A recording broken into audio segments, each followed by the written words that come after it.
They gon' find you, gon' catch you sleeping. Ooh, now stay woke, stay wild. Niggas creeping, yeah. Don't you close your eyes. Give me that go-go beat. Daylight, I wake up feeling like you won't play right. Said I used to know, but now that shit don't feel right. It made me put away my pride. Yeah, come on, hey, so long. Said you hate me, baby, wait for some so long. And you make it hard for me to slip into wrong. Said I'm wishing I could make this right. Yeah, come on, hey. Said if you want it, you can have it. And baby, if you need it, yeah, we can make it. Oh, if you want it, baby, you can have it. Listen, just stay woke. 'Cause niggas creeping, and they gon' find you, gon' catch you sleeping. Ooh, now stay woke, stay wild. Niggas creeping, yeah. Don't you close your eyes. One more time, hey, just stay woke. Niggas creeping, and they gon' find you, gon' catch you sleeping. Ooh, now stay woke, stay wild. Niggas creeping, yeah. Don't you close your eyes. You are now in tune to the sounds of Vibe, baby.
Special request went out to Miss Clarissa. Special dedication is special request for Miss Clarissa, y'all. Yeah. Junior got a birthday coming up. Shout my man Jada in the building too, y'all. Black Brown, get down. Happy birthday, Miss Keisha. And happy birthday to Ebony. And happy birthday to the twins. I say it once again.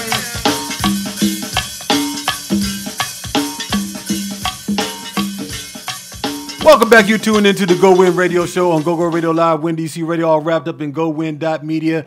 And I'm here, finally, with my one and only co-host, Miss Lady. She's in his house. Hey, listen, I was like, why is Nico sounding so seductive?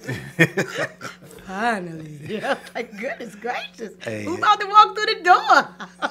Who already walked through the door.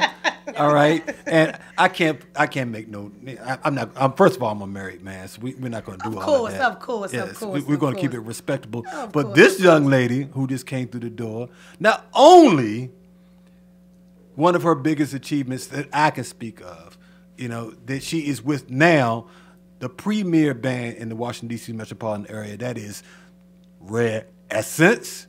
But she's also newly engaged. Oh, well, so she's getting ready to join the club. She's about to be in the club. Oh, y'all just gonna leave me out like that? Yeah. Well, you're not married. I'm not Not married. yet. Nah, I ain't married. Yeah. You know, but we're not gonna do all of that. You know what I'm saying?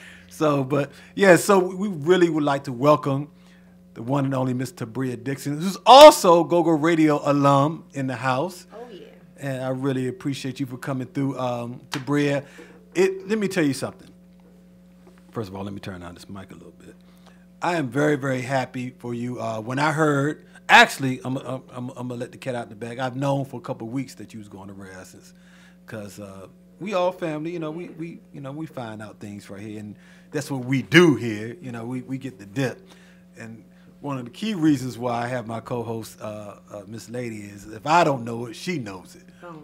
You know, and so we got that in as partners in crime, so to speak, popping like that. So, but with you, I talked to Andre, and I told him, I said, look, I know what you're seeing in her, because I know what she is. She's a exquisite entertainer. That's her, first and foremost. But I know what you're looking for. And see, me and Dre, we've talked for a long time about this over the last couple of years, is that fact that they are looking to do outside of the area as well as go. I mean, they've had a stranglehold on this region for 40 years, you know. So now you coming into the picture, you give a different look, a different sound, a different presence. So tell everybody here, first and foremost, say hello to our listenership on GoGo Radio Live, Wendy C Radio. Hi, everybody. Thank you for having me. Of course. So tell everybody who you are, for those who don't know you, and a little bit of your background. Where do I begin? Well, oh shoot, this thing, I feel like gonna slap me in the face. We're not gonna have that. We're not gonna have that. No violence. No violence. Good God. But yes. For those of you all who don't know, my name is Tabria, and that's what I go by, Tabria or Tabria Miss Boss. But when I'm on stage, it's Tabria. Miss Boss just handle the business for me from time to time. I know that's right. I've done a lot of things. I've, primarily been on the indie artist side of things for most of my career. I've been on national stages as well as local stages. But I feel like, who am I without having a city behind me, Yeah. So I started I did a lot of go-go growing up. But this is the first time that I'm with an elite band such as, Rare Essence. And it's an honor. It's a real honor. I feel like I'll be able to bring what I have to the table as an indie artist, performer, entertainer, and just as well as Rare Essence will be able to introduce their platform to me. And I just feel like this whole thing gonna be magic. It was so funny because last, Saturday, that was my first show with R.E. Yeah. It was so hard trying to separate myself from being a member and at the same time being a fan. Man. Oh, so you've been a big fan of Rare Essence? I am a fan. And when they hit my all-time favorite go-go song, which is Lock It, this is their first time hearing this too. The whole time I'm like this, lock it. I couldn't look up because I'm cheesing. I don't know what I want to do. I want to wild out. But like I said, it's an honor. It's a lot of fun. Yeah, we about to do this. So you said that you play with other bands coming up. Would you like to name a couple? Sure. Band of Brothers. I did a lot of different things with Introducing Fly B Man. Right. I've done some things with IXB. Oh my God. Indecent Exposure. That was a long time ago. Okay. Dang, if I'm missing anybody, I'm sorry. But yeah. IXB, boy, I haven't heard them. I haven't heard that name in a long time. I was in high school when I was singing with IXB. That was my very first go-go band. Okay. Indecent Exposure. What high school you went to? I went to Bowie. And Forestville. I graduated from Bowie. Okay, that's what's up. One of my partners here, he went to Bowie. Who's that? Gavin Palmore. He's listening right now, matter of fact. Hey, Gavin. Yeah. Kyle went to Bowie. He graduated from Bowie. Okay. Hey, Calvin. Yeah, well, that's your running dog. So, yeah. So being a fan, and I know this got to be the craziest thing. Well, first and foremost, your first show was supposed to be Friday. It was supposed to be Friday, man. So, with the situation that happened up at Fast Eddie's, bringing it to Saturday, did it make you even more nervous? Nah, I want to say it calmed my nerves. Really? I was probably more nervous. Let me please preface this with, I am always nervous. I don't care what kind of show it is. I could just, my family say, look, Tabby, we want you, that's my nickname, Tabby. Okay, I'll let another cat out the bag. But they'll say, look, Tabby, we want you to come and sing the, I don't know, whatever, prayer, whatever, at the family event. I'm nervous, shaking every time. It's not until I get in front of everybody. And people looking at me like how y'all looking at me right now. And I'm like, oh, I'm about to do this thing. My alter ego comes out, Right. and who that is just like a conceited person. I feel like that's the only way that I'm able to really do my thing with confidence. But prior to that moment, oh no, child, find me a bathroom. But it's not I mean, that you say that, it's not abnormal, because I always used to get nervous, and people would say, I mean, you got this. What's the problem? Like, why are you nervous? But until I heard Gladys Knight say it out of her mouth, she says, all the years I've been doing this, with the group, without the group, I get nervous. Yeah. And the day that you do not, hang it up. Yeah. Hang it up. I think where it comes from is you always want to give your best. You always want to give your best, do your best, and you want people to receive you. Right. You doing something that you love. You got to put a whole bunch of passion, soul, everything else in it, and that's not easy to do. Some of us, we just like to stand still and sing and belt out, and hopefully your voice is nice enough to where you can do that, but it's not as entertaining. And then, the rest of us, we want to get up there and perform. We trying for real, bring it. Well, that's, for me, since the first day I saw you, and I don't know, I can't remember whether it was, I think it was Tacoma, when I first saw you on the indie side of things, doing your own thing. And then the next time I saw you with doing something with Brian. I don't know if it wasn't B.O.B. because I didn't see B.O.B. So it was Introduced to Fly. So I looked at you, I said, well, you know what, this young lady, she know how to perform. And to me, that's half of it, because DC kind of lost that art for whatever reason. We have The show part. Yes. I don't know what happened to that, but that used to be standard. Whether you be in a go-go band or you're just a typical artist, everybody knew that you have to give a performance in order to hold the attention of the audience here. Absolutely. That is so fickle in this DC metropolitan area. It's hard to be even more fickle than what we are here. DC fans or patrons are some of the hardest people to please Say tough anywhere crowd. in this country. I say that all the time. A lot of people don't understand that. Man, look, back in the day, I'm like, man, I ain't doing this. I'm going to New York. I'm going to Philly. I'm about to go somewhere else. This crowd here, but see, that's because we have a strong musical background. So many people Yes. so it's like, listen, you gonna stand in front of us, you better do it. You know what I'm saying? Go hard or go home. That's what you gonna get all day long. I went to Jay-Z concert. Here, I'm getting off the topic real quick, but I'm gonna bring it back in. I went to Jay-Z concert about 2 months ago. Jay-Z stopped his show and said this, man, I'm not gonna tell y'all no lie. My band ain't never sound this good this whole time on this tour till we got to DC. And everybody went crazy. They said because they already know who's here. They know what this town is made up of. When I tell you his band was cranking, but I'm just glad that he put us on the map like that and said that. I mean, this is where it's at. All the musicians out He here. put us on the map before that, though.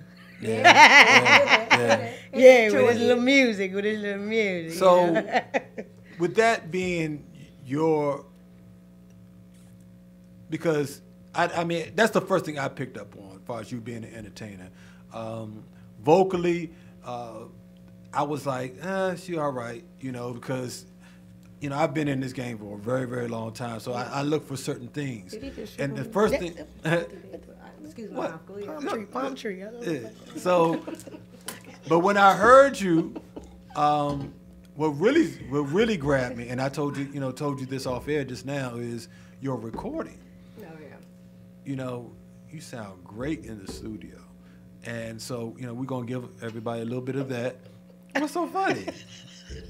What is so funny? No, you just came for me, Nico. You said she's all right. Yeah, music no, tip, wait, but in no. the He's going to That's keep me. it real. Yeah, he's going That's to keep that's it real me. with you. I didn't come for you. I Right. just tell it. That's me. That's me. You entitled to that. This is when it gets real. Y'all should have came in here with a t-shirt on. Well, we got one for you. You got We one got right one for behind you. you. Yeah. Put your alter ego right. God. Oh, my man. I didn't know he was about to bring it like that. Come on, Nico. I'm with you. You want to roll on, up? Nico. You want to roll up the sleeve? You know what She's I'm ready to saying? swing. Yeah. All right. That's what okay. I love about Tabria. She remind me a little bit of you, Miss Lady, because she can get real gangster with it. Good night. But she can be a lady. I try. It's hard. It's hard. Especially with that, I might have. If you could see my face. Well, look. No, real talk. Especially when you played with Brian and them, if you remember correctly, the sound was horrendous up in there. It was. And that was at Beer for You, if I remember But correctly. let's just keep it funky. It- It's been a lot of times where I have played, and at this time I'm not gonna say no names, with numerous of bands where it just. And so, matter of fact, that's where I met Kiana. I was Right. performing up at Hades. Like, I don't even know if you was up there.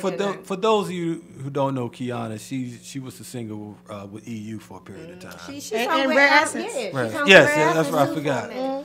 And Andre told me about that. Yeah, So, she sung with them for a minute.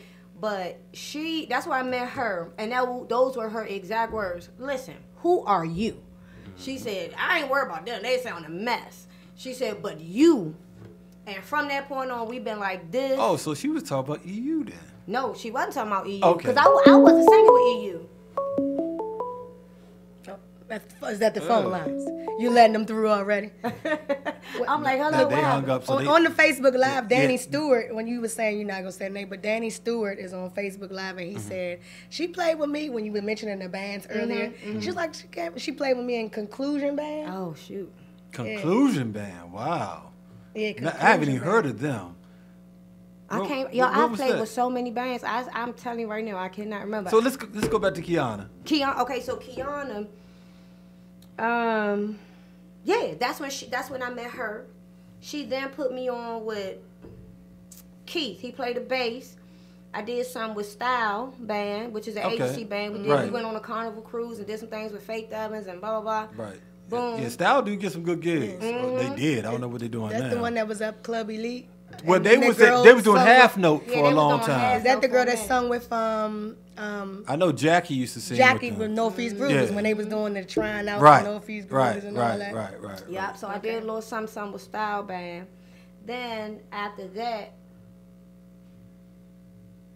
what did I do after? I can't even remember. I think I went back to doing my indie thing. I think I did like another band or two or something. I always did some fill-ins here and there.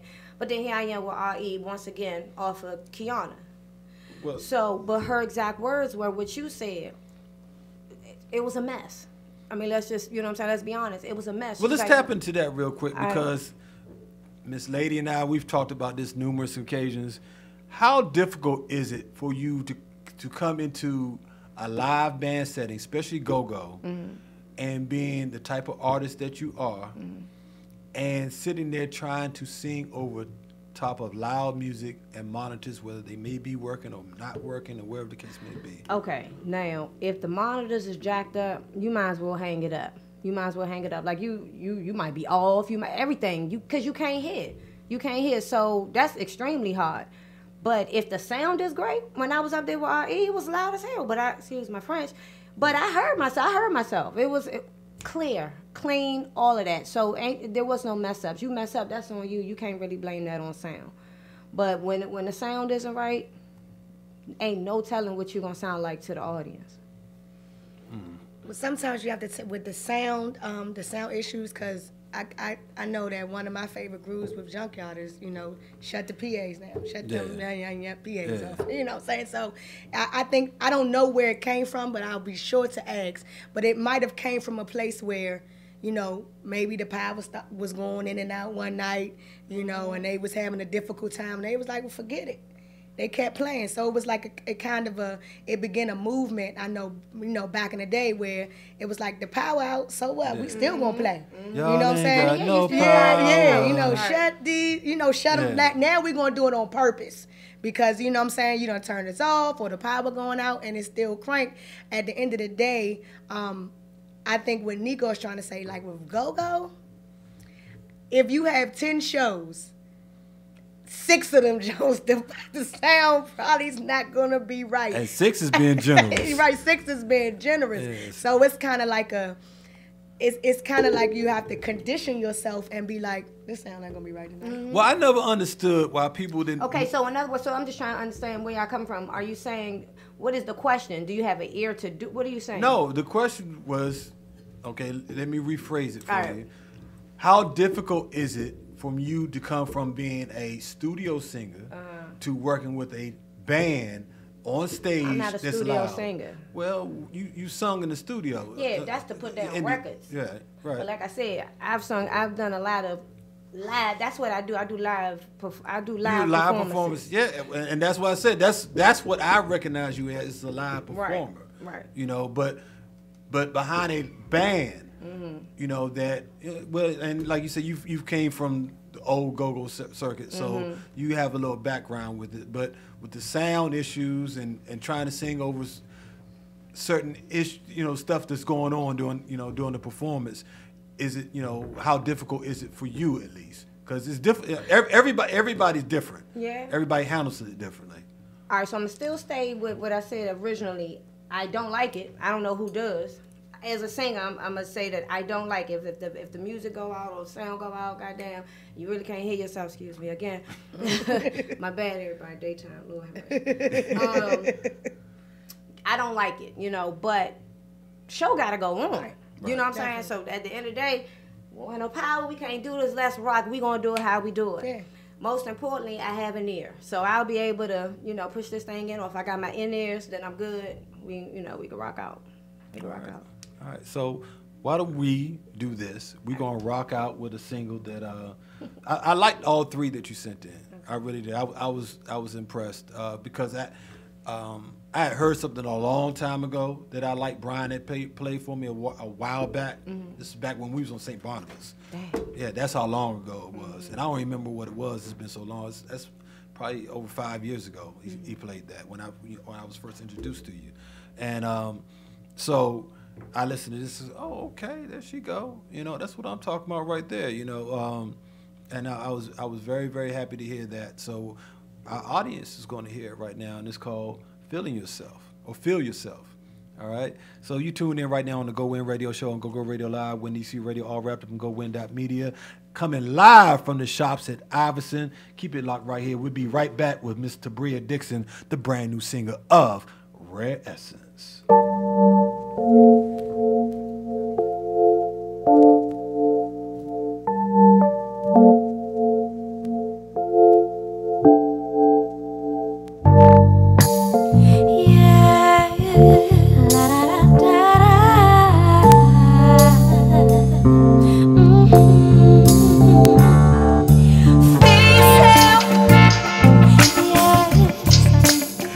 Come on and be yourself, yeah.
but what you chasing him for? If you got a taste, then ain't it so? Please don't waste time. You see the bullshit ain't worth it. Love yourself, don't be so weak. Don't be so weak, yeah. Be yourself. Yeah, yeah. Hey, come on and feel yourself, yeah, yeah, yeah. Feel yourself. Oh, oh, oh. Feel yourself. Oh, yeah. Love yourself. Know your heart. Know what you got to give. Keep yourself up and do your own, 'cause nobody will love you more than you love yourself. It's a shady world. Feel yourself, yes. Feel yourself, yes. Feel yourself, yes. Feel yourself, yes. Feel yourself, yes. Feel yourself, yes. Feel yourself. Oh yeah, yeah, yeah, yeah, yeah, yeah. Love yourself.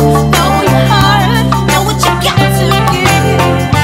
Keep yourself up and do your own, 'cause nobody will love you more than you love yourself. It's a shady world. Feel yourself, yes. Feel yourself, yes. Feel yourself, yes. Feel yourself, yes. Feel yourself. We're back right here on the GoWin Radio Show on GoGo Radio Live, Wendy C Radio, all wrapped up in GoWin.media, coming live from the shops at Iverson. And I'm sitting here with my crazy as hell host, Miss Lady, and Miss Tabria Dixon, who's really giving it to. She's digging into me real heavy. No homo. Real heavy right now. Hot shit. Yeah, Hot yeah. I already know. I already know. So, but yeah, and look, they caught me contradicting myself, because I did say when I first saw her live, she was a hell of a performer. And then I asked her something just as contradictory, as far as her being a studio singer. So I apologize if that came off, well, it did come off contradictory. So I messed up on that. But at the same token, we definitely understand that playing with a band such as Rare Essence is a big difference with playing for anybody else. It's almost like I was getting ready to get into is I never understood why bands never took Chuck Brown's his example. It's like he made sure sound quality was first and foremost the most important thing, because without proper sound, it's damn near impossible to put on a good performance. Because the band got to feel comfortable. And if the band is uncomfortable, they're not going to give their best performance. So with you, let's talk a little bit about your indie career. Okay. So what happened as far as, took you from doing that, into dealing with Rare Essence right now? You know what? On the indie side of things, okay, who I am is I'm gonna always keep it funky. I'm gonna always keep it real. And on the indie side of things, it's always like you going up, and the next thing you know, things slow down. You go up, and the next thing you know, things slow down. And like I mentioned to you earlier on, I'm honored to say that I shared the same stage as Tweet and performed at the Howard Theater and done things that, for BET, 106 in Park, and I've worked with their producers, and I've done so many different things. I'm so happy to say that, but it's still, I felt like at that time, I wasn't on the level in which I could capitalize off of that. Right. I feel like I should have capitalized off of that, but I didn't have the right team around me, okay, to help me say, okay, boom, now we done did this. Let's use this to get to the next level. I hear and that all the that's time. so important. It Yes, is. It's so important. Okay, so what you ended up having me doing was stopping everything and starting over, because I wanted a fresh look. I wanted a clean slate. And you were very frustrated about that. I was very frustrated by that, because at the end of the day, who is Tabria? It should never be, as an artist, somebody is coming to look for you you don't have no website up, you don't have no professional pictures, you don't have no music. At the time, albums was popping, you don't have no CD. It should never be that. Whenever somebody say, who are you? You should have all that on deck. Oh, shoot, you can find me on Blase Blue. And here's my music right here. It's spinning right now on iTunes and SoundCloud and, everything else going on. It should always be like that. And until then, you're not really a professional. So did you have people in your ear saying they was going to do these things for you and they didn't produce, or did you find yourself having to do it all yourself? I found myself having to do both. In both situations where a lot of things I had to do on my own, and then a lot of things was, we're gonna do. But right now, let's tour, let's go on stage, and that's fine and well because it's exposure. But at the end of the day, you look stupid as an artist because when people come asking you for something and you don't have it, that's embarrassing. You wasting people's time. On to the next. They looking for the next on and popping person, and you're not always guaranteed those moments again when you're actually coming into contact with people who can make a difference in your life. Right. So that's why it's always important to be prepared. I'd rather be prepared and come to you with one quality piece of or one quality project or something than come with you with 10,000 and all of it suck. Right. Nah. Right. That won't be me. It was me at one point in time, but that won't be me anymore. So that's where I am now. I'm starting over. I'm building this team. I'm in the studio now. I'm writing, recording, trying to come up with new music, and yeah. So is Rare Essence part of that situation? Are they going to be helping you produce new music? You never know. I talked to Boy Battle last night. You never know. So we're going to be working on some things. You never know. That's what's up. That's what's up because that would be really big for the city. You know, hometown girl coming out with one of the greatest bands to ever come out of this city, doing something real big. You know, and like I said, Essence plan is definitely to have some more national product out here in the street, and you'd be a real good face for that. So thank you. With that being said, what are future plans for you and Rare Essence right now? Do y'all have anything on deck? I mean, as of right now, we're performing every Friday and Saturday. Saturday, Aqua Lounge, Friday at Fast Studies. We definitely have some things coming up in the future, but, once we get that stuff concrete, on paper, on wax, yeah, y'all be the first to know. Well, I hope so. Well, you said you knew about me prior to hitting the street, so I'm just saying. I'm just saying. Yeah. So, question, but I guess the original question, or back to that question, is like, do y'all have any particular song like of yours that you're gonna be working with Rare Essence live? Are they gonna be putting anything in their set that you've done previously? Potentially. Potentially. Okay. Potentially. Yeah. Potentially. Okay. All right. You a mess and a half. I want you to know that. I hope so. Yeah, it's all about numbers. Miss Lady. I have a question. So, how big, being a striving national artist, how big is the business side of it? How big is image? Oh, real big. Image is real big. I hate what I'm getting ready to say, but I feel like unattractive is in right now. Really?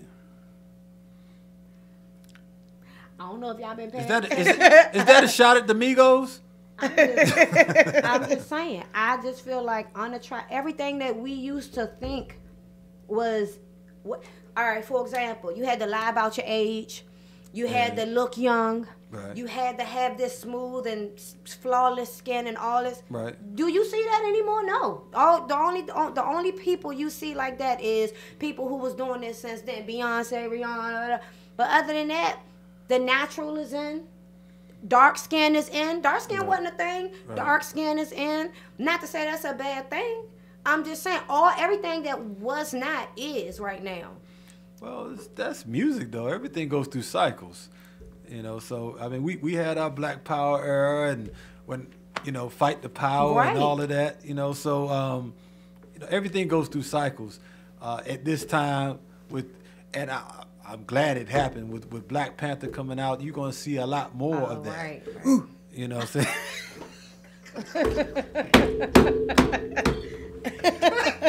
That's my sister. What kind of That's it. What kind understand. She really gave me that.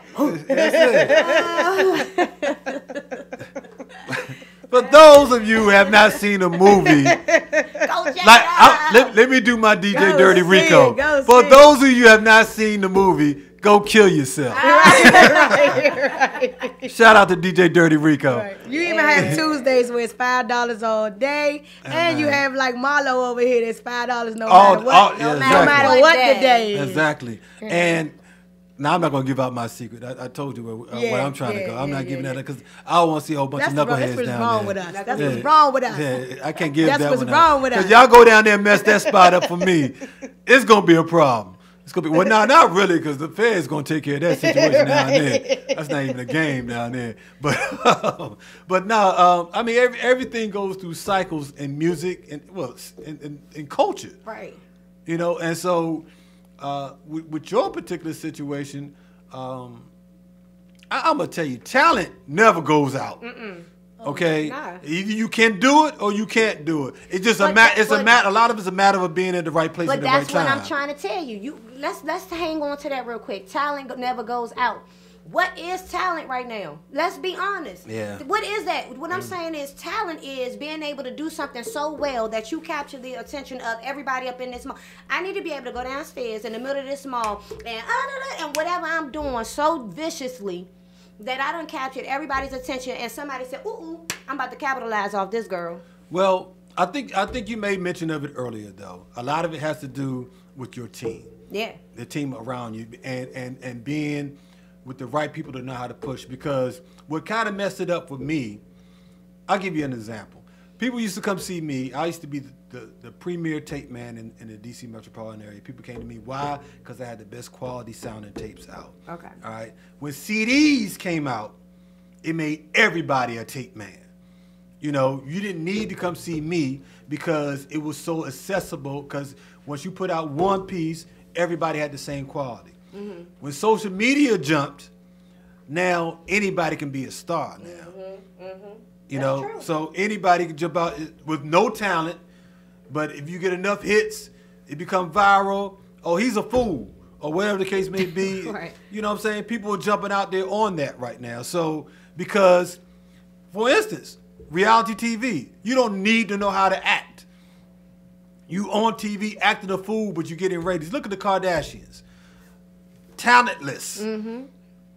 But they're getting millions. Because they do whatever it is that they do so well. Well, because people are buying into that. Exactly. If they didn't have the audience for that, nobody would know or care. So it goes back to what you're saying. So,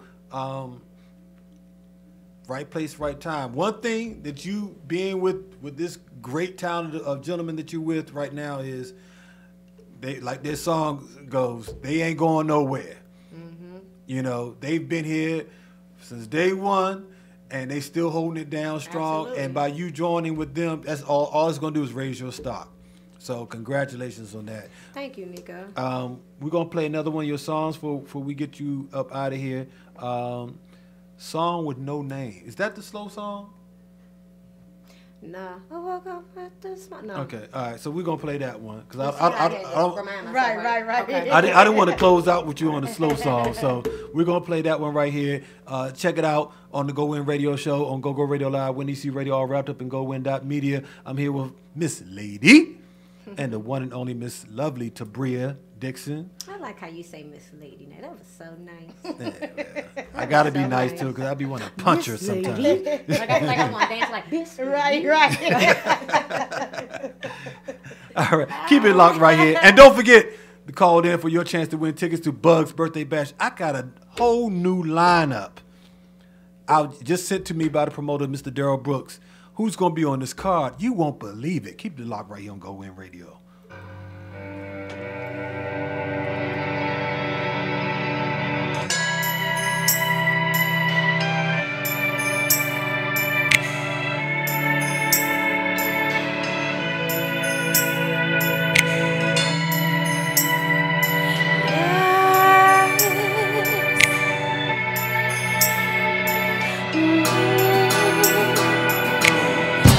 Woke up with a smile on my face. then my life wouldn't be the same. I waited patiently for today, but things have changed. It's strange. I'm hanging in a long closet alone. Hanging in a long closet alone. The only piece of fabric you leave at home. Am I ugly, too cheesy, too clingy, don't want me? I can't tell that I'm the one, but I was yesterday. But I was yesterday. What happened to us now? What happened to us now? I wanna go where love goes. Do what lovers do. Sing the lover's tune. I'm in love with you, yeah. I wanna go to different places, see unfamiliar faces. Wake up in the morning and say, hey, I'm in love with you. And I remember many different times of the pain. Showed me signs, showed you ways, but I didn't get the picture. No, I didn't get the picture. You said you wanna marry, said you want a kid, said you want a house, said you wanna live. I thought I was a freedom, but I'm hanging in a long closet alone. Hanging in a long closet alone. The only piece of fabric you leave at home. Am I ugly, too cheesy, too clingy, don't want me? That I'm the one, but I was yesterday. But I was yesterday. What happened to us now? What happened to us now? I know where love goes. Do what lovers do. Sing the lover's tune. I'm in love with you, yeah. I wanna go to different places, see unfamiliar faces. Wake up in the morning and say, I'm in love with you. You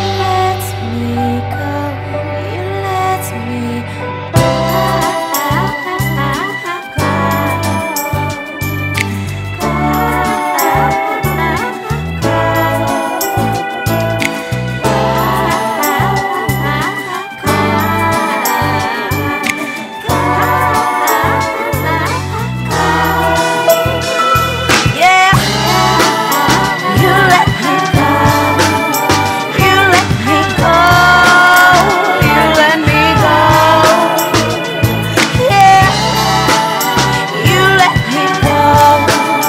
You let me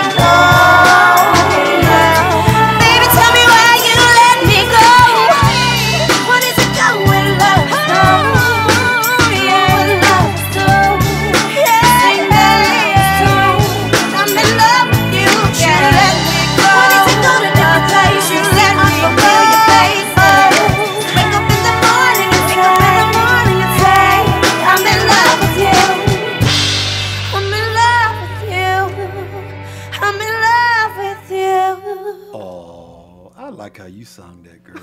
Who you was you singing that I was to? just about to Who say you that's was singing that to? Look at my sis. She got my back. I was just getting ready to say that. You know what? I didn't even know we was on. Y'all play so much. I was, you know what? That song right there.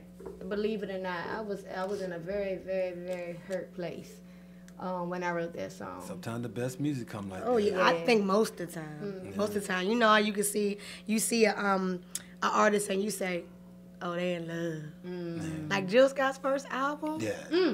Don't get no better. And she, I mean the hurt place Yeah, where you just yeah. you know, like her first album was like, and then when she got married, it was like, Same thing with Keisha Cole. yeah, oh Yes. yeah, oh yeah, Yeah, oh yeah, definitely. oh yeah. Definitely, When they hurt and they just you Yeah, know, that pain. Mary was the queen of that. oh Was yeah, she? definitely. Mary was the Definitely. queen When of she that. came- when she No came- more pain. Yeah, No yeah. more pain. Like, yes, Mary. Yes, me too. Hey. Yes. That second album is probably the Yes. most slept on album ever. Oh my goodness. What was the name of that joint? The blue cover joint. The one that was Diddy's last one he did. The blue with her on the joint with the. Oh, man. Huh? With the hat? Did she ever had on that joint? Yeah. It was after What's the 411. It was the next Yeah, one. it was the. It was the next one. What's the 411 was classic, but that second one, woo!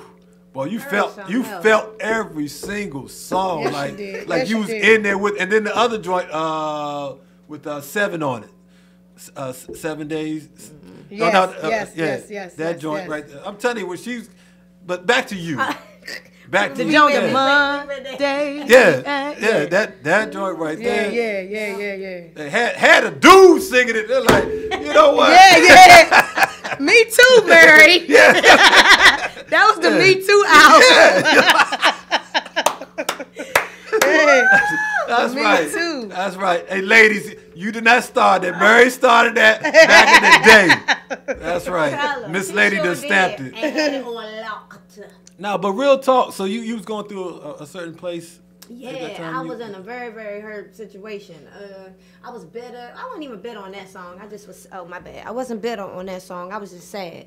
And, you know, I had a little boyfriend I was dealing with at the time. And, Everything is Sucker. little. Everything. I see your little girlfriend. Right. Yeah, that's exactly what it was. I had a little My boyfriend. life. My life was the record cover. Ah, that's it. My life. That's Mhm. it. Yeah. Lord have mercy. Yeah. So, Queen Google. Go ahead. you know, one of them ones that was just delivering all these or giving out promises but wasn't really committing to none of them. And so, and that song pretty much said, this is what I want. I want to be happy. I want to go to that place. I want to go where the lovers go, do what the lovers do, and blah, blah, blah. And that's how I wrote that song. So, Any other songs came out from that period? oh, That man. Picasso period? Yeah, the one you just heard, that Feel Yourself, came out from that period. That's 'Cause why I like that too. Then. yeah, I was feeling down and I needed to feel uplifted, and I felt like I was not only singing to Well, my- we got to break up you and your boyfriend, right? Or your fiance right now, because we need some more music like Oh that. man, you got some more? I sent some stuff, y'all. Yeah, I like that. I got good stuff. No, we don't need to. We black love. We black love. We pro black I got love. one more. I got one more. This one is called F. I ain't say it. It's called F Love. Really? That's a bitter one. You ain't hear that one? No. Man. That was I during that video and time? everything for that one. No, but you didn't even catch what Nico said. We need to break up you and your fiance Yeah. so we you can can go make back some into music. Well, I'm all about product. I'm about product. I heard that. Right. That's what I'm like, no. This lady always instigating, boy. Man, we got 5 more months of that big day.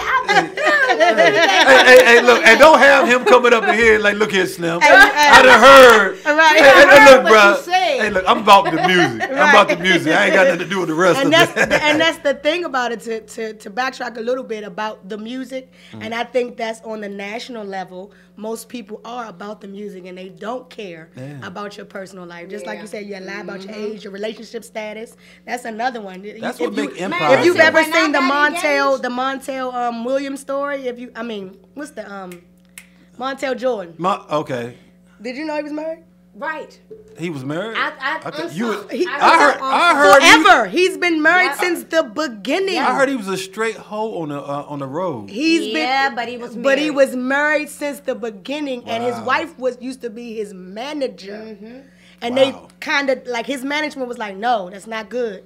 Right. It's not good for she ended up staying throughout the all, but she left him a while, came, you know what I'm saying? Yeah. But she ended up coming back because she was like, he needed me. And I knew it was the money, the notoriety and everything that just kept him in that place. And it was just unfortunate. I was like, that's wild that you can't really be happy, be black, be happy. But and that's my point. I feel like be now successful. is the time for that. Yeah. I feel like now is the time, whereas people, they want to know what's going on in your business. I mean, look at, like you say, social media. You put everything out there. Yeah. People want to see this. It People want to sells. feel this. People want to relate. The only thing I do feel like, going back to what you said, that people don't care about is who you with. Because They don't- when people looking at your page, in their mind, you with me. So Yeah. when I you with me? When I got engaged, man, what? I lost so many followers, and guess who? Most of them Yeah. are men. Yeah. I lost some of them. That's like, right. man. But that's how why. it is Yeah. right That's now, how it- that's how it is. and that's why. Real talk. If it was me and I was in that position right there in the record industry, I wouldn't want nobody in a relationship either. or if they were, then they could not publicize it. That's right, Right. and that used to happen a lot back Oh in the yeah, old it days. still Oh, does. yeah. And Yeah. but the thing about it is, I think it's a crossover from, like, just like you said, the new, because you have your Beyonce and your Jay-Z, the most powerful couple. Yeah. You know, And showcase Yeah, it. but Showcase but it. what sold them was what? the tragedy that happened. Yeah, Becky with the good Yeah. hair. So- But it wasn't. Yes, it does because it's so records. No, I feel like that It's- topped but it it wasn't- off. But yeah. that was nice. Man, they No, came out no, with I- Echo when yeah. they was in the No, video talking no, about- no. Reason why I say that because It that created- can it get created sour a- after yeah, a while. It's like, yeah. oh, okay, They like, ooh, I have a Yeah. chance Give me that now. drama. Yeah, Give me that I have a chance now. Yeah. Jay, they about to Yeah. break up. You know what she Give me played. that drama. Drama always sells. Yeah. Oh, yeah. Sex, It sure does. drugs, You right. drama You right. will always It will sell. always sell. You know, I so- agree. I agree. It is what it is. That was my so, yeah, personal of beef with course. Beyonce. My personal beef. I was like, girl, come on, you was not always perfect all the time. So Yeah. when a little piece came out, I was like, Yeah, I'm yeah.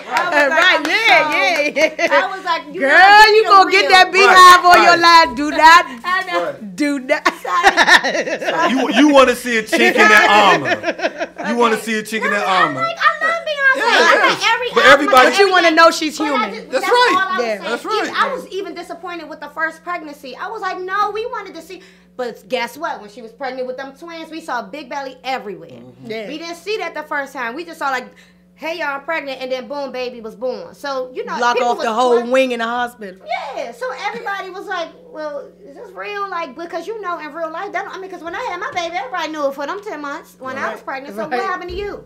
So all I'm saying is you want to at least feel like you can relate, like Yeah. the person Right. is human. So You I was you like, want to feel like with the national artists, you want to feel like you can hit them in their inbox and they'll respond. Right. Like, you know, And you that- could be and- like, hey, girl. But see, that's been the whole issue when social media got hot. Oh, yeah. You know, so when that happened, artists who were not into that and opening up their personal lives like that, they Difficult. suffer. Yeah, yeah. They suffer because if you're not doing that, then you're not getting those sales or the potential customers Right. coming in. Right. Because that's what's happening. And at the end of the day, the youth drives that movement. Yeah. You know, it's not 40 and 50-year-olds are not rushing to now download your song or running to the movie theaters because what's pushing, you know, usually the number one movies in the world are children or movies that you can take your kids to. Yeah. Because one, We getting them on the Amazon stick, son. We want. there you go. There you I'm go. just saying, I'm just saying, you know, Yeah. like as an adult, if you're a kid, your kids yeah, want you're to right. do that. But- So that's one of the main reasons, you but, know. I mean, the best thing about it is you don't sell one ticket, you sell two. Oh yeah, definitely. Or three. Yeah. You know, because the mother and father and the child. Right. Or children. Right. So that's why children movies always do great. Oh, yeah, definitely. Because you're not just sending your And you 10-year-old got the in there by cousins themselves. and the, you know, you got the cousins and all them. You So make it a whole those day. movies always sell well. So you always gotta. It's always about the youth at the end of the day because at the end of the day they're the ones that pushing the disposable Sure. income. yeah. You know, so if you're not appealing to them, then usually you're not hitting.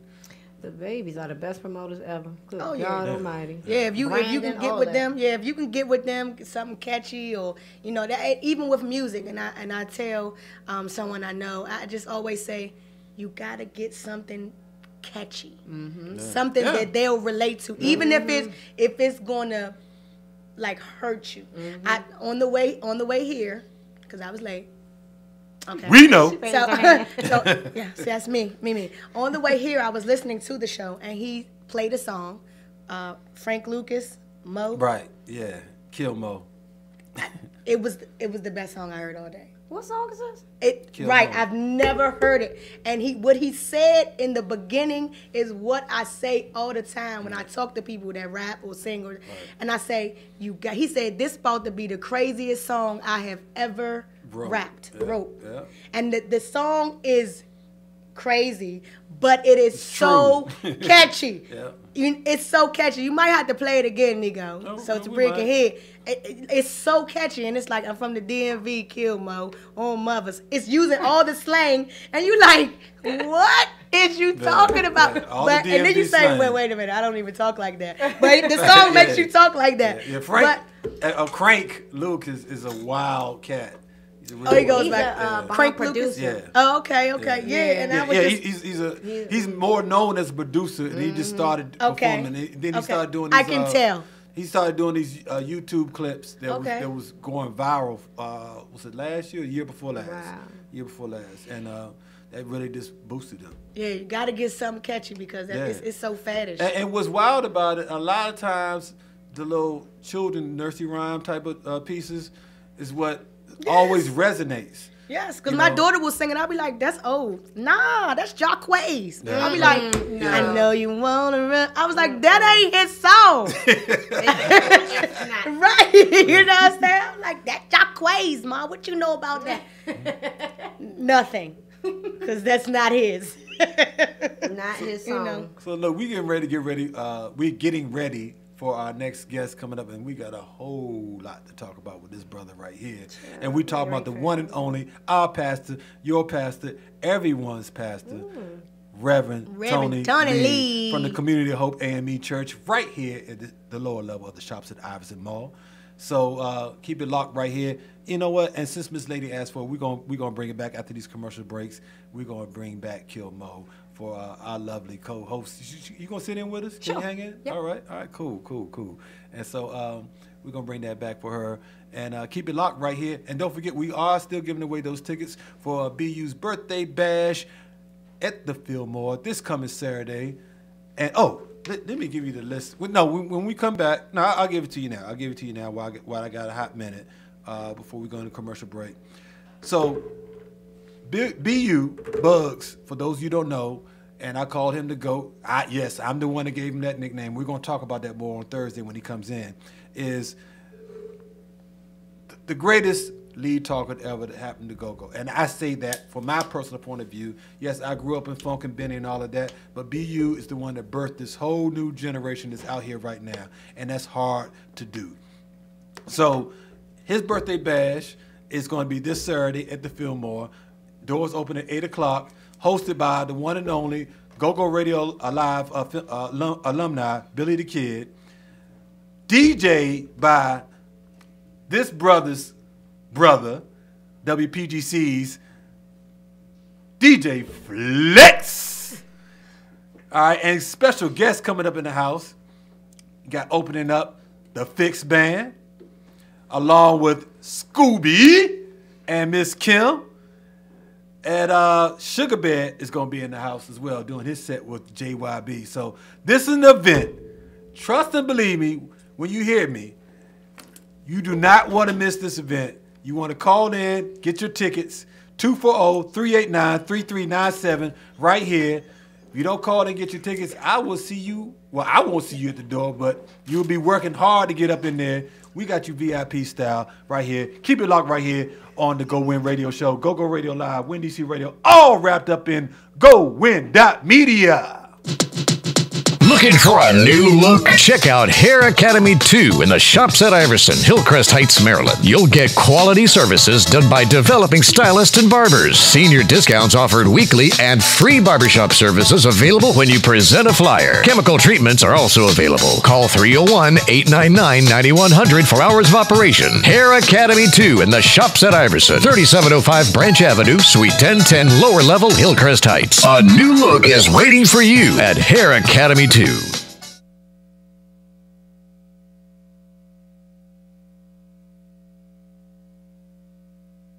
Are you short on money? Is your computer acting up? Call my main man, Tony Ray. For $50, PC repairs include troubleshoot one computer using all the proper tools. Remove all viruses, spyware, malware, and rootkits on the computer. Repair any operating system issues, including boot issues, blue screens, etc. Apply system tweaks and modifications. Test operating system for proper functionality. Provide you with an estimate cost for hardware repairs or upgrades needed to provide a complete working PC. Call today. Tony Ray, 202-681-0326. Mobile services also available. He will come pick up your computer and drop it off. Most jobs are done within 24 to 48 hours. One more time. Call Tony Ray, 202-681-0326.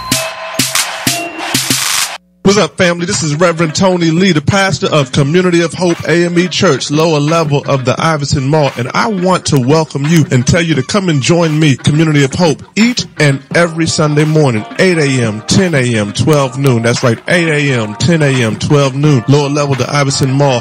We say it every Sunday that we're the Community of Hope, where everybody has a chance, and we don't care who you are, what you've done, who you did it with. Don't care if you did it last night, woke up doing it this morning, but when you get to church, you're in the right place at the right take time to become all that God has called you to become. Don't you worry about getting out your best suit. You come as you are, because God loves you just as you are. That's Community of Hope AME Church, lower level of the Iverson Mall. And did I tell you we got that crank? You need to get some further information or to watch us streaming online. www.hiphopenation.com. www.hiphopenation.com. This your man, Reverend Tony Lees and them.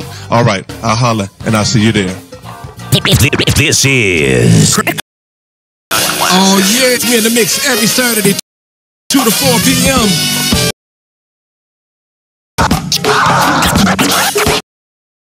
Therapy. 2 to 4 p.m. Each and every Friday, 4 p.m. to only DJ Batman. You know what I'm saying? It's showtime.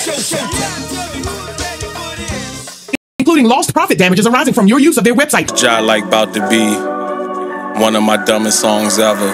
Frank Lucas. I'm from DMV, Joe, where everybody is a mo. Everybody is a mo. Everybody is a mo.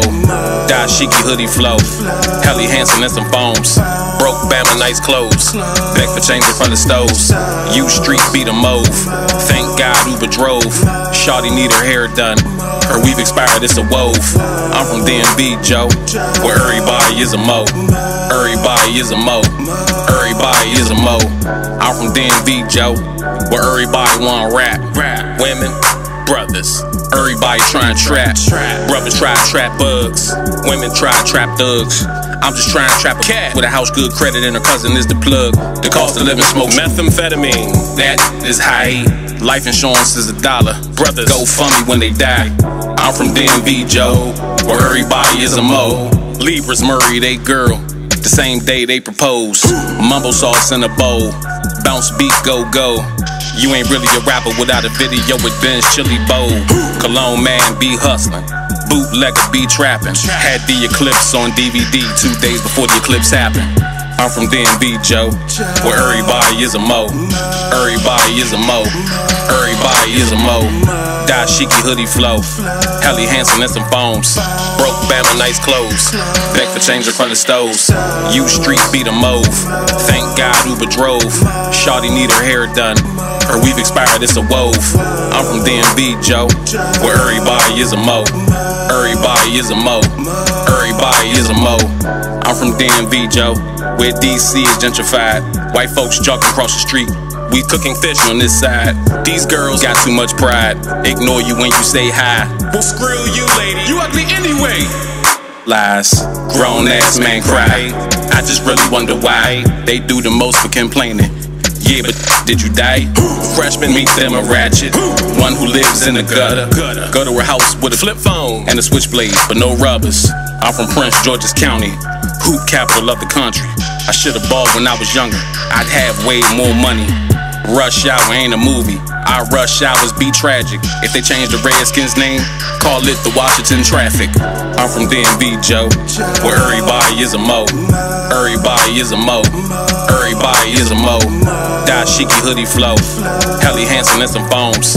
Broke Bama nice clothes. Back for change in front of stoves. U Street beat a mauve. Thank God Uber drove. Shawty need her hair done. Her weave expired, it's a wove. I'm from DMV, Joe, where everybody is a mo. Everybody is a mo. Everybody is a mo. On mothers.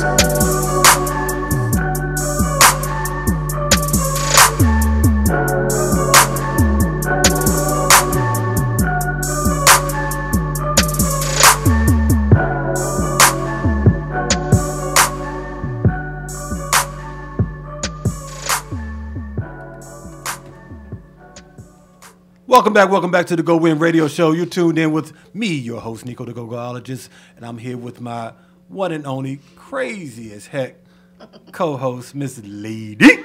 Hey, but you ain't say heck the last time. Yes, I know, but you know why. Yeah. Yes. Keep it right. That's right. Let the Lord use you. I heard a little thunder when it came up. I was hoping no lightning came behind it. So, and we still got our lovely co-host who's blended in with us today, the one and only Miss Tabria. Hey. From the wickedest band alive. She's a star. Yeah. Not and best friend. A star. And my best friend, and she said on the radio, my new best friend. I want to shout out my main man Andre from Rare Essence, white boy, for giving me love and congratulating me for my new position with the Washington Informer. I appreciate you, Dre, for that. You know, he did that in front of the whole Aqua Club the other night, and I really appreciate that. That made me feel like, you know, I was doing a little something. So speaking of doing a little something, we got my main man, and like I've been saying all morning, my pastor, your pastor, everyone's pastor, Reverend Tony Lee from the Community of Hope AME Church, right here from the lower level of the Shops at Iverson. He's in the house today, and you know, Rev, we got a lot to bump about today, man. You know? But first and foremost, I want you to give some commentary on your gift that you just received today. Well, man, I want to thank everybody in the DMV. I love this region because when stuff popped off on Tuesday, everybody was hitting me up, hitting my family up, seeing if I needed some money on my books. And so I am grateful for all of y'all looking out. We're going to do a little backdrop on that real quick. We're going to do a little backdrop. So first and foremost, let's talk about what actually happened or what led up to what went down. And for those who don't know, our pastor, Reverend Tony Lee, he amongst others, and I'm gonna let him introduce those others that along with him, went in 1968 style down to the Capitol building and knocked on Congressman, Speaker of the House, Paul Ryan's door, and demanded action on DACA and what is it? Not DACA and not was it not? What is it? Well, that's for a Clean Dream Act. Yes, but it's DACA and TPS. And TPS. TPS. Yeah, Thank you, TPS. sis. Yeah. So give everybody a little backdrop on that and what was the rationale behind that and what actually led behind closed doors to you even making that trip up there? Well, Nico, what happened was myself, Tamika Mallory from the Women's March, Dynamic Sister, my son, the rapper and activist, Pastor Jamal Bryant, Kirsten John Ford, who's with the National Action Network, Queen Yashonda, who is the Queen Yosanda, who is a major activist and Minister Farrakhan's granddaughter, as well as Melanie Campbell from the National Coalition of Black Civic Participation, that we did a policy briefing on Capitol Hill with an organization called UndocuBlack. UndocuBlack is dealing with what it means to be undocumented black immigrants, because in this whole immigration debate, the way folks are kind of trying to play it off is they're making the immigration debate sound as if it's only for Hispanic people, and so black people keep themselves out of it. But if you realize, if you look at it, when President Trump was talking about those S-hole nations, he was naming a place where black folks were coming from. He talked about Haiti, he was talking about places in Africa. And so this immigration debate is not just about Mexico, and it's not just about folks from South America, but you're dealing with folks who are from Africa, you're dealing with folks who are from Haiti, and all kinds of places in the diaspora. And you know that folks want to keep us as the least and the left out. And so we came together to talk about that and to talk about the policy issues, the policy ramifications on Capitol Hill. And then after we did that, we went to Paul Ryan, Speaker Paul Ryan's office, and went to try to talk with him about it, and they wouldn't open his door, etc. And so then we had prayer outside of his door. And at the Capitol, when you do protests inside the Capitol building, if you do things over a certain kind of octave or make noise at a certain level, then the Capitol Hill police will lock you up. And so we knew that we ran the risk of being arrested, but we wanted to have this act of civil disobedience so that we could bring even further attention to this issue, to be able to make sure that folks were dealing with this immigration debate, not just in a vacuum, but saying that we need a Clean Dream Act, and we need to make sure that all our folks are taken care of.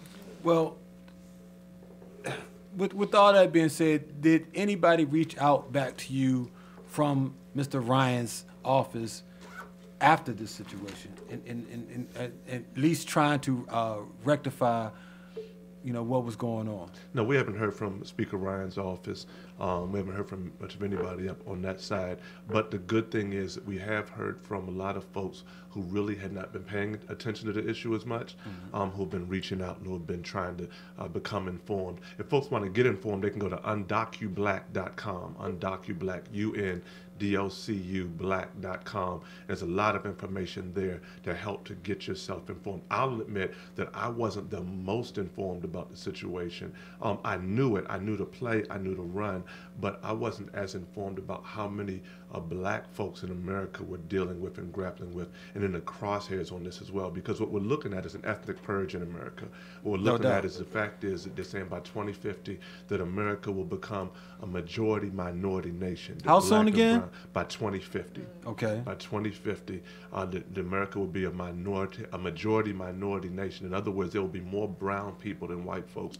The white folks would no longer be in the majority. Oh, we don't call them white folks here. We call them Europeans here. Okay, you can call them Europeans, you can call them Caucasians, you can call them white folks. Y'all know what I'm talking about, daggone it. And the brown folks, people of color, will be in the majority in the nation. And so what you're finding is this backlash. In the same way that you got Trump in office, which is a backlash to 8 years of a black president, that anytime in this nation, if you look, there's this book called White Rage by Carol Anderson that can help you understand that anytime there's been any significant movement for black folks, brown folks in this nation, there's always been a backlash. But the backlash isn't just folks getting upset. The backlash is institutional, that they shape policy to try to keep us back. And so that's what this immigration policy stuff is. It's about let us get brown and black people out of this nation. Let's do a purge. Let's do a cleanse so that we can try to keep a hold of our stronghold of power in this nation. And so it's a need for us to realize we have to partner with our brothers and sisters of color and to make sure that we understand that it's not just us jumping up when there are quote unquote black issues, but we need to be in solidarity for the issues that affect all of our folks who are black, brown, and of color in this nation. Well, anybody that's been paying attention to the moves of America throughout its history, this has been an ongoing issue, period. It started back to how they landed here, and what they did with the natives. Because I read that the so-called Native Americans don't like being called Native Americans. Right. They are native to this region, and the Europeans that came here, they are the foreigners, So since then, they've always tried to extinguish those and get rid of their history and implant their own history. And we all know in order to take over a race or a culture, you have to implant one. You start with the religion, which obviously, you're a big part of that. But you do that, you try to kill their culture, so so they don't know where they came from. But instead, they instill their culture onto others.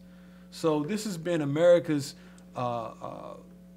doings from the beginning. So what makes it any different now? Well, I don't know if it's any different. I think that we've been just dealing with white supremacy the whole way. It's really interesting. We're a nation of immigrants. Yeah. We're a nation in which folks were able to come over from different places in Europe as immigrants. But when they came here, what they were able to do was that while they may have had their distinct kind of ethnicities or where they came from, that in relationship to other folks, in relationship to black folks, they became white.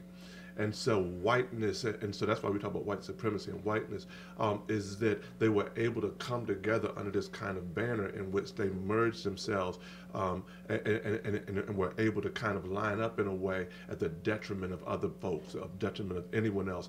And so it's an amazing thing how you come in as an immigrant, you come in as someone who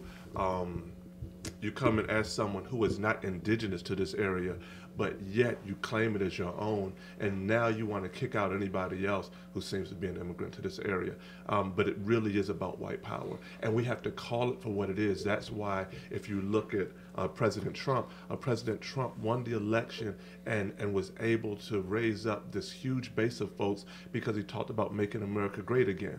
He really meant make America white again. Of course. And we have to be honest about that. We have to be honest about the race baiting and what's happening. And then if we're honest about that, then it causes us to understand that we have to play our role and really be diligent around public policy, because that's what they're doing. This whole thing that Trump is doing, we can't get all caught up in his tweets and stuff. No, that's sizzle. That's what he'll do, crazy tweets to keep us screaming about stuff. It's what they call misdirection. It's a total misdirection. We got to deal with how they're dismantling the Justice Department. We got to deal with how they're dismantling the Department of Agriculture. We got to deal with these departments because they are reshaping the fabric of government here in the United States, and they're trying to take us 60, 70 years backwards so that they can keep white hegemony or white supremacy in this nation.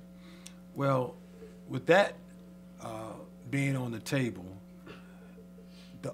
the main obstacle in this situation that I see is us, ourselves. When we look into the mirror, and this has been a problem amongst ourselves for a long time, is we don't seem to like ourselves because we treat each other poorly. We don't work with each other. We don't have to like each other in order to be able to build and grow together as a community of black folks, or however you want to describe us as African Americans, Africanos, or whatever the case may be. But we have a problem working with each other, and that's why it's hard for us to come together on common goals. Unlike, like you say, other immigrants that come to this country, which they identify in order for us to be successful and in order for us to have a foothold in what we have here in America, or in the so-called democratic nation, we have to build and grow together. So, they put their little communities together, like Chinatown or Italian Town or wherever the case may be, and they grow their economy together. We can't seem to do that. So thus our voice is basically a whisper in the wind. Well, and so I think you're correct, but I think we also, in giving a self-critique of ourselves, we also have to do an even more balanced critique of what has been shaped as far as the legacy of slavery, but also the policy issues that have been shaped to keep us in the kind of situations we're in. True. And to keep our communities in kind of some of the spaces. So you're talking about other communities shaping communities together, but we have to look at the fact that let's look at the race wealth gap. The race wealth gap, when you look at it, when folks were coming back from World War II, the GI Bill was shaped, and white folks could come and buy a house wherever they wanted to. Right. And black folks would come, and black soldiers would come back with the GI Bill, and the GI Bill was what literally helped build the middle class in America. The white folks were able to build these communities. Black folks were able to come back, but they could only buy houses in certain areas. They could only buy houses in certain communities. And legally, the day with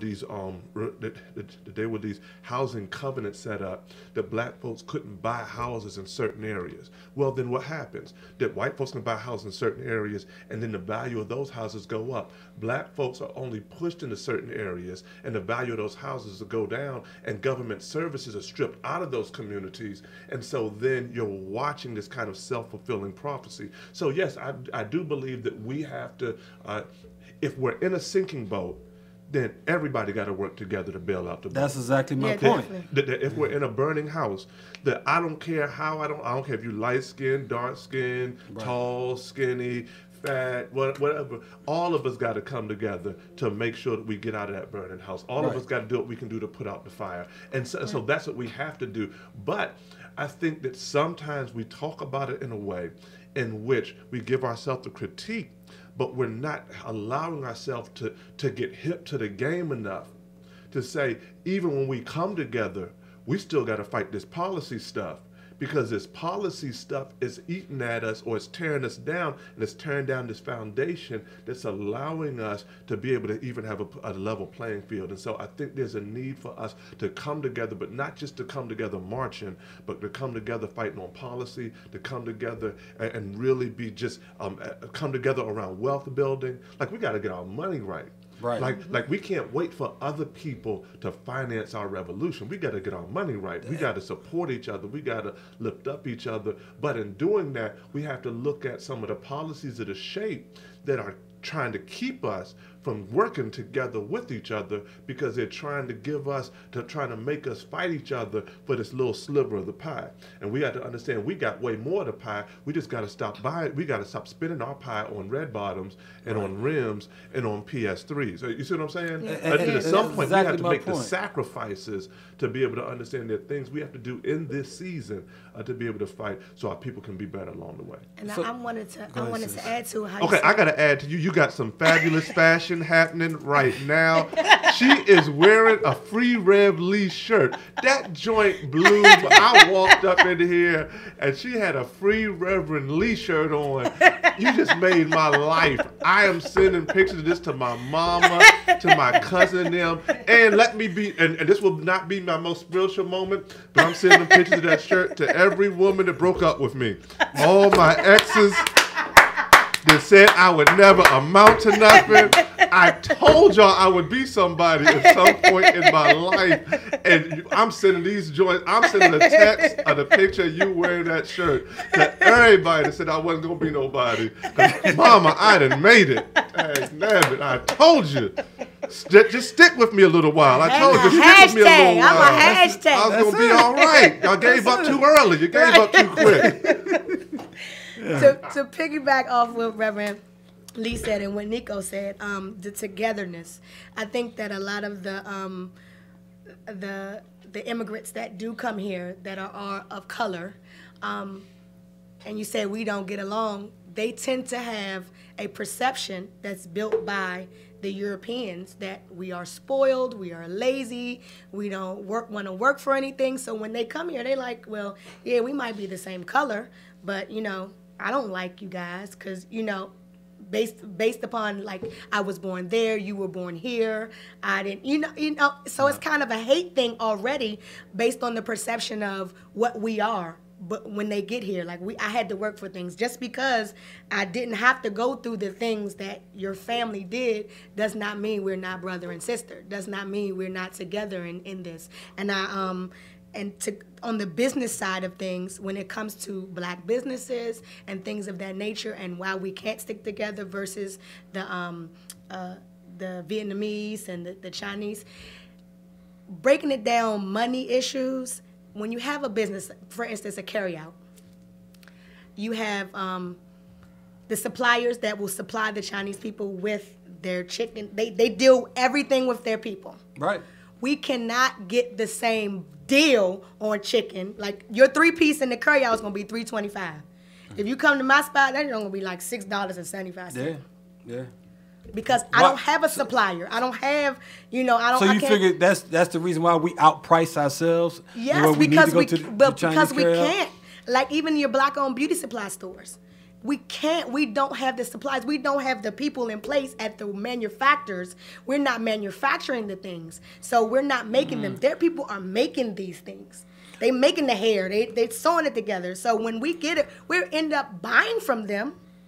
But we're reselling it to our community, but at a higher rate. We're never going to be able to top that because of the suppliers, the base of it, the base of it all. Well, I think speaking of the base, and maybe Reverend Lee can expand on this just a little bit before we go to break, is a lot of times it starts from the beginning. Definitely. And when I say that, I mean when these other ethnic groups. I took a Reverend Lee class. Yeah. Look, I know how to say ethnicity. I say you took a Reverend Lee class. I just said it. Do it for the gram. Do it for Facebook. Ethnicity. Yes, exactly. And you do it for the gram. So, at the end of the day, it starts with getting that bank loan. And it's hard for us to go to the bank and get that same respect, because from what I understand, a lot of these groups, they go to the bank and they get it's easier for them to get in there based on minority, based on the different programs. But when African Americans, so to speak, goes in there, then it's a lot more scrutiny. Is that correct? Well, but that goes back to what I was saying about this policy stuff. That goes back to redlining. That goes back to a lot of these substandard bank products that were focused on black communities, etc. And that goes back to all that stuff. I think the piece, though, that is important for us in this season is to see that we are all in the same boat, and that white supremacy is coming for all of us, and that there's a need for us to work through our stuff. So in the black community, we got our issues, light skin, dark skin, blah, blah, all that stuff, right? But there's a need for us, whether it's people of color, brown, black, Hispanic, African, indigenous, whatever, that we have to figure out a way to come together and to handle this business. Because if we don't handle this business, these folks got a plan. We got to handle this business across religious lines. We got to handle this business across ethnic lines. And so we have to start fighting for fights that people don't necessarily see as our fights. So a lot of folks were saying, well, how you going to go out there and get locked up around an immigration issue? And I'm saying, how can I not get locked up around an immigration issue? Y'all don't see this play? Y'all don't see what's happening? Well, you a pastor. How you going to go and get locked up? Well, I'm here to be able to bring the world to be the kind of kingdom God would have it to be, all of us together, brothers and sisters. How can I not be able to do what I have to do? And so that's the thing, is that like, now is the season in which we need leaders that can lead in a way that what they do is going to go past their lifetime. Our grandparents in the civil rights movement would sit there and raise other people's children, scrub other people's toilets, come home and still make the sacrifice that I'm not going to ride the bus. I'm going to walk for miles until my feet bleed, but I'm not going to ride the bus. I'm going to be a part of this bus boycott because this is bigger than me right now. This is about my children's children. We get to a place where we got a black president, got black woman, black man, 2 black babe children, black grandmother. They even bought a black dog in the White House. You know what I'm saying? We got all that stuff in the White House, and we think we done made it. But what we don't realize is white supremacy is still white supremacy, and they still gonna run that play. And so we got to be ready for the play. And so that's how Trump gets in, because we weren't ready for the play. And not only that, the Obamas had to work within that white supremacy just to even have a voice. Just to be able to try to navigate the thing, right? And so I'm saying that we have to figure out creatively, strategically, how to shape alliances with our brown brothers and sisters and say, okay, look, we're in this. We may have some hard work we have to do. There's some things that you don't understand about us, things we don't understand about you. A lot of that has to do with the fact, with the culture and the way folks have put all over the world the TV images of us to be lazy and to be this and to be that, right? Some of it has to do with the way we portray ourselves in our own music. And we got to be honest with ourselves in our own music, that we have sit there and lifted up and we have no balance in our music. And so most of our music has us portraying ourselves as thugs and hustlers and pimps, and that we treat our women with disrespect, we objectify our women, and I'm not saying that the hood don't need a voice. I'm just saying that good God Almighty, 90% of us ain't in the hood. That should not be the only voice we have. Right. It's people out here that's going to work. Amen. I mean, most of the people you know is hard working. Even people who live in the hood is hard working people. Right. Because the truth be told, most folks, even in poverty, are still working a couple of jobs. It's just that the jobs are rough out here. And so we need to be honest about what's happening out here instead of just glorifying this hood lifestyle, because that's what's going to the world. And so when we look at that, when we start to navigate this stuff, then it's like, okay, so if I'm a soldier, then what does it mean to really fight a fight? Like, if I'm about it, if I'm about that life, then what does it mean to really fight a fight? You can't tell me you're a soldier or you go hard and all you'll fight is your own people. You can't tell me you're a soldier and you go hard and the hardest thing you do is sell drugs in your own community. That's not a soldier. If you're a soldier, then you'll fight against white supremacy. If you're a soldier, then you'll be able to fight against this evil and wickedness in high places. If you're a soldier, then you ain't scared of fighting the real battles. And the real battles are the battles that will take care of the lives of our people. If you're a soldier, it don't take much to tear down your own community. Nope. Because ain't nobody going to fight you to not do that. Let's looking in the mirror. That's what I was talking about earlier. Right? It don't take much to do self-destructive stuff. You know what's hard? Having the discipline to work on your own stuff so that you can have a productive life. What's hard is to do the kind of living that means that you got to make some sacrifices, and you can't just spend on the stuff you don't need when you got to hold up this stuff so you can build generational wealth and leave money for your children's children. It's easy to wear a few $1,000s on yourself each day, but it's harder to be able to make sure that your grandchildren got hundreds of thousands of dollars later on, or millions of dollars later on. That's much harder. If you're a soldier, then we need to call ourselves to be the real soldiers, to be really about it, to really fight this fight, and to really take care of our communities. And if you're a soldier, that means going outside of our community and shaping some of the, and breaking down the boundaries with other people of color to be able to make sure that we fight this real fight, and our real fight is against white supremacy. It's a spiritual fight. The scriptures talk about what? Fighting against wickedness in high places, powers and principalities in high places. And we've got to be able to fight the spiritual battle to be able to make sure we handle our business. Well, hey, well said. What we're going to do, that we're going to play devil's advocate when we come back off break. Something I've been wanting to talk to you about for a little bit, ever since I found out about the situation that's happened last Tuesday at the Capitol. But I want to definitely play devil's advocate because there are those who look at DACA and see what Trump is doing. They see, for whatever reason, they feel like it's a good thing that what he's doing. Let's talk about it. All right. So when we come back, you tune into the GoWin Radio Show right here on GoGo Radio Live. Shout out my new best friend. Yes, indeed. All wrapped up in GoWin.media. You know what we're getting ready to do? We're going to take it and put it down into the Friggity zone right here with Junkyard Band. Don't forget. JY till I die. That's it. Don't forget we got those tickets. I got one of them shirts too. We got tickets right here for the Fillmore Bugs birthday party. And don't forget Bugs will be here this Thursday. I'm sorry, no disrespect, best friend. Right. The Southeast baby. No disrespect.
don't sleep. Everybody, everybody, everybody, everybody, everybody, everybody. Every little fella, every little fella. Hey Mo, hey Mo, hey Buzz, yo. If God gets up, get up. You see Papa John, get up. It's a jury. This how we vibe. Each and every Wednesday, Dino. Each and every Wednesday, Dino. Rock! Rock! Rock!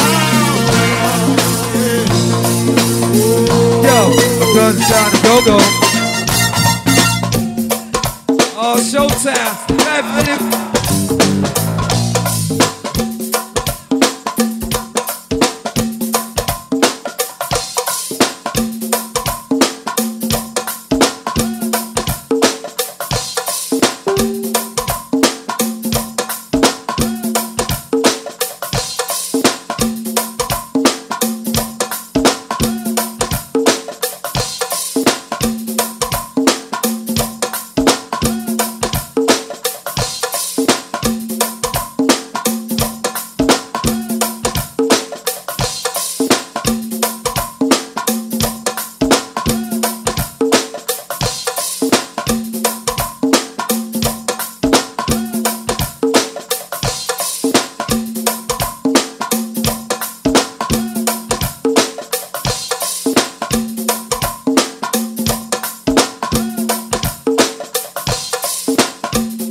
The shank ain't nothing but a cold. Through with this damn pop, didn't come to right. But this plan can put the whole place in shock. So this girl followed me just like a shadow. I told the girl that I had no time for treason and scheming because it ain't season season. Me and the fellas was just breezing on by. I didn't want to diss her, so I said hi. I capitalized on what I specialize in. And begin to get down into something more important as the DJ spins the record. And I'll wreck it without double checking. I have this spellbound in the average of a second or less. I guess, because they call me Dougie Fresh. They know I'm deaf. The initials of the name is P-E-F. Know what I'm saying? We ain't playing. You get up there. We ain't playing. I ain't playing with him. She ain't playing. You ain't gonna bump in here. Hold on. Who's up there? Let me get that. That's right. You know we ain't playing right here on the GoWin Radio Show. Go Radio Live, WinDC Radio, all rappers and GoWin.media, coming to you live from the shops at Iverson. I'm your host, Nico the Go-Gologist, and I'm here with Miss Lady and Miss Tabria, just left out. And now we still here with the one and only Mr. Reverend Tony Lee from the Community of Hope A&E Church right here from the lower level of the shops at Iverson. So, COH. Yes, indeed. Yes, indeed. So, Rev, I told you I was going to come to you from other perspective here that a lot of people. What you said was a devil's advocate. The devil's okay. Okay, so before you act like the devil, shout out to Backyard Band, my man Genghis. Oh, we hit all that the way this there morning. in Ghana. I got to do it. I was so proud of them dudes watching them perform and take go-go. They just came home today. I mean, my goodness, the Cape Coast Castle, I mean, the Slave Castle, they took the joint literally full circle. Where the folks shipped us out and go-go was sitting there playing right there. Man, I didn't know whether to dance or cry. I think I did both. And so just shout out to the whole Backyard Band. I know they did. I know they did. And shout out to my main man Genghis. That's my guy. And I'm just proud of all of y'all and all that y'all are doing.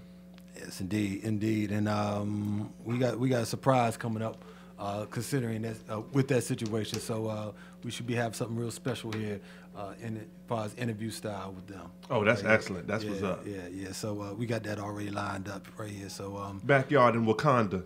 Yeah. Do it. Yes. Yeah. So I was sitting there, I was talking with my wife about this, and so I said, you know what, I want to see where Rev come with this, but a lot of people have issue with the fact that immigrants, so-called immigrants, come to this country, and it's hard enough for black folks to get a job, but if we are allowing all of them to come in, then how are we supposed to decrease the unemployment rate when we allow all these immigrants to come in and take these jobs?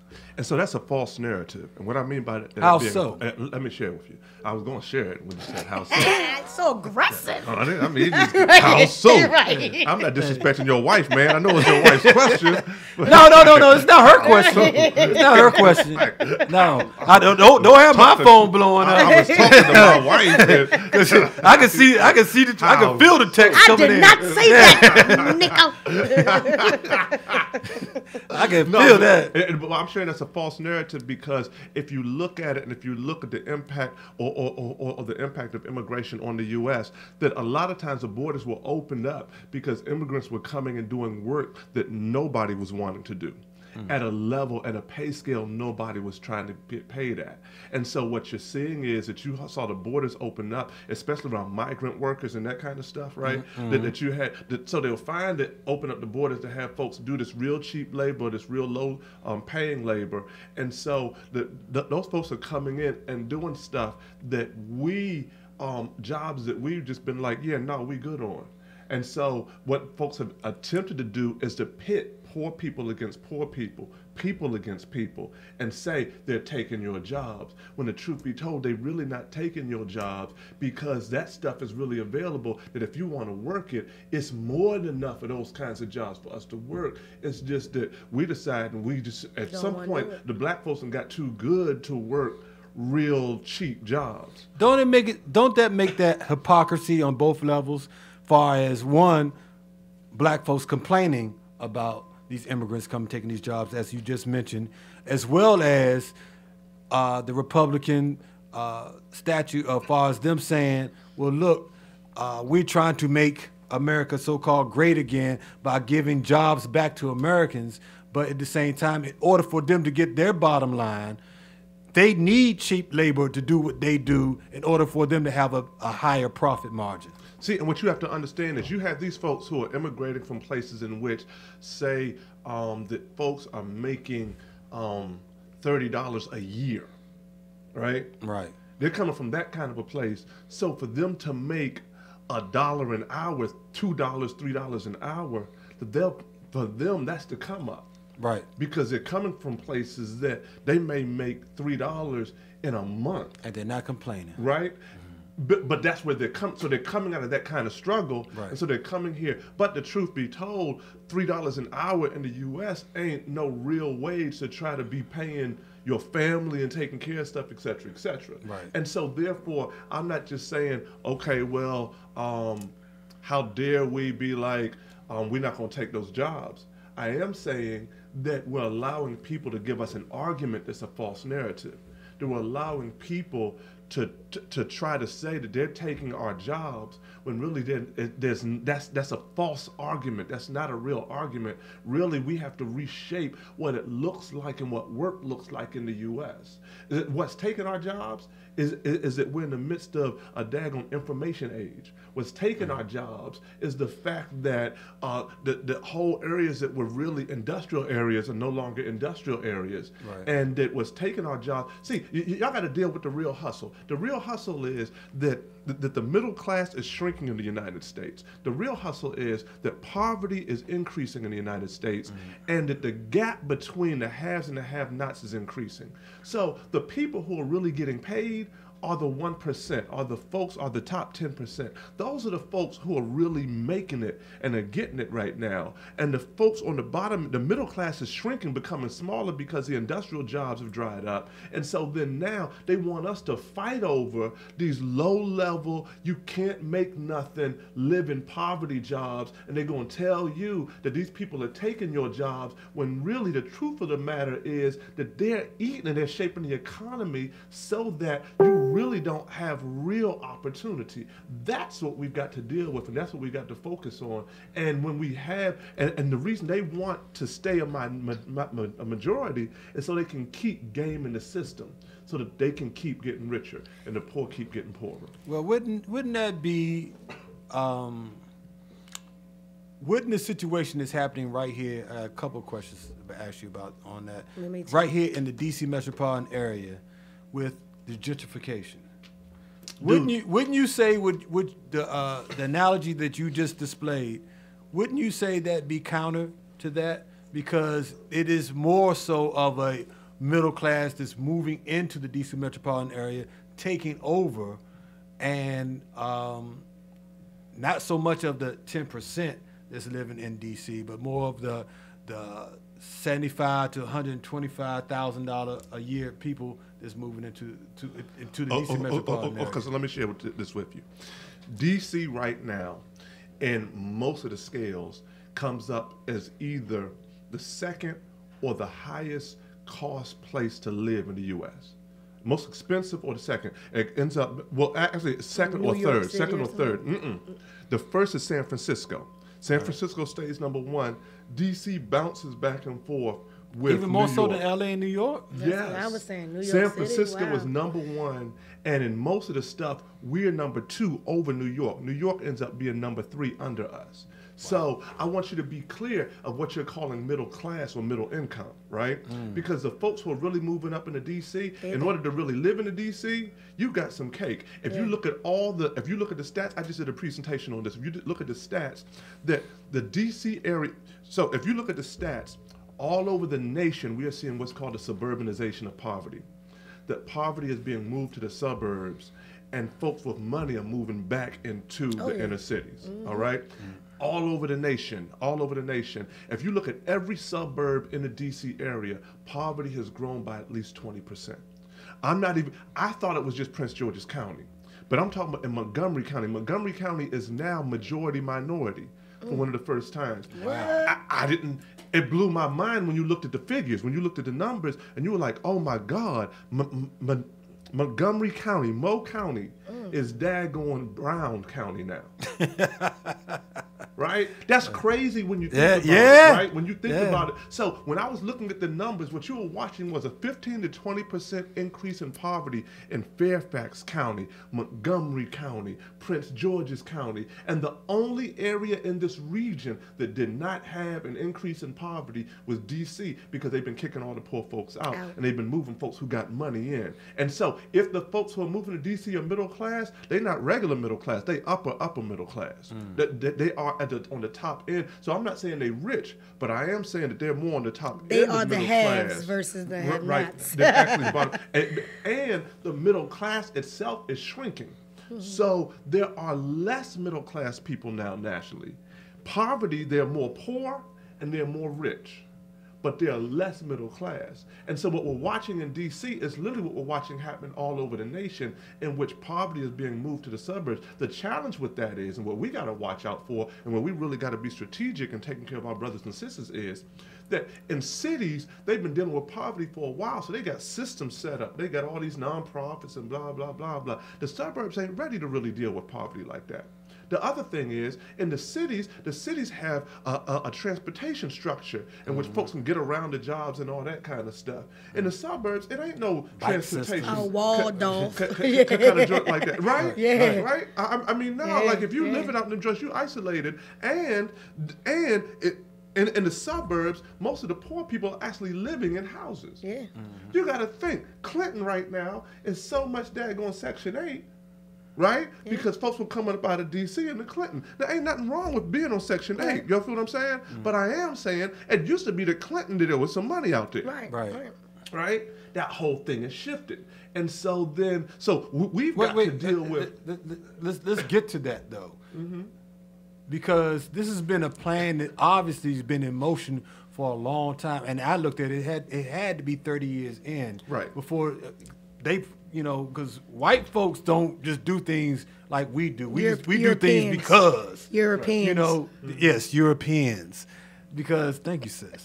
Because they plan and they plan far ahead. So how is this that we as a people not only have not seen this coming, but let it come to be? See, but I think what we're missing is that it's not just a white folks thing, it's also a money play. Yeah, of course. And so it's white folks with resources. And so I think that it's important for us, and that's why I keep talking about this policy stuff. Right. So what you'll watch is that in the 50s, when I talked about that stuff that happened in the 50s with the GI Bill, that's when they built these whole infrastructures and all these highways and stuff and spent all this money all over the nation to build highways because it helped people be able to then they developed the suburbs. And the highway structure was really so that people could get to and from work in the city and live in the suburbs. And they built that stuff up and put the resources out there, but didn't let black folks be able to own in those suburbs in which the money was and the prices of housing were going up and all that kind of stuff, right? So if you look at that, and then what you saw is people start to leave the cities, but then they took all resources out of the cities. And then black folks were then living in the cities because that's where they could afford to live, or that's where they were being pushed to live, right? Right? All that stuff gets torn up. But then what? You let stuff drop and the property value drop and all that kind of stuff. And you let slumlords come in, right? So I want you to picture this. This is in D.C. If you look at D.C. right now, right? There are neighborhoods in D.C. right now, over in Southeast, that if you walk up in there, I walked up in some neighborhood in D.C., and I was looking around for dinosaurs because it looked like the land that time forgot.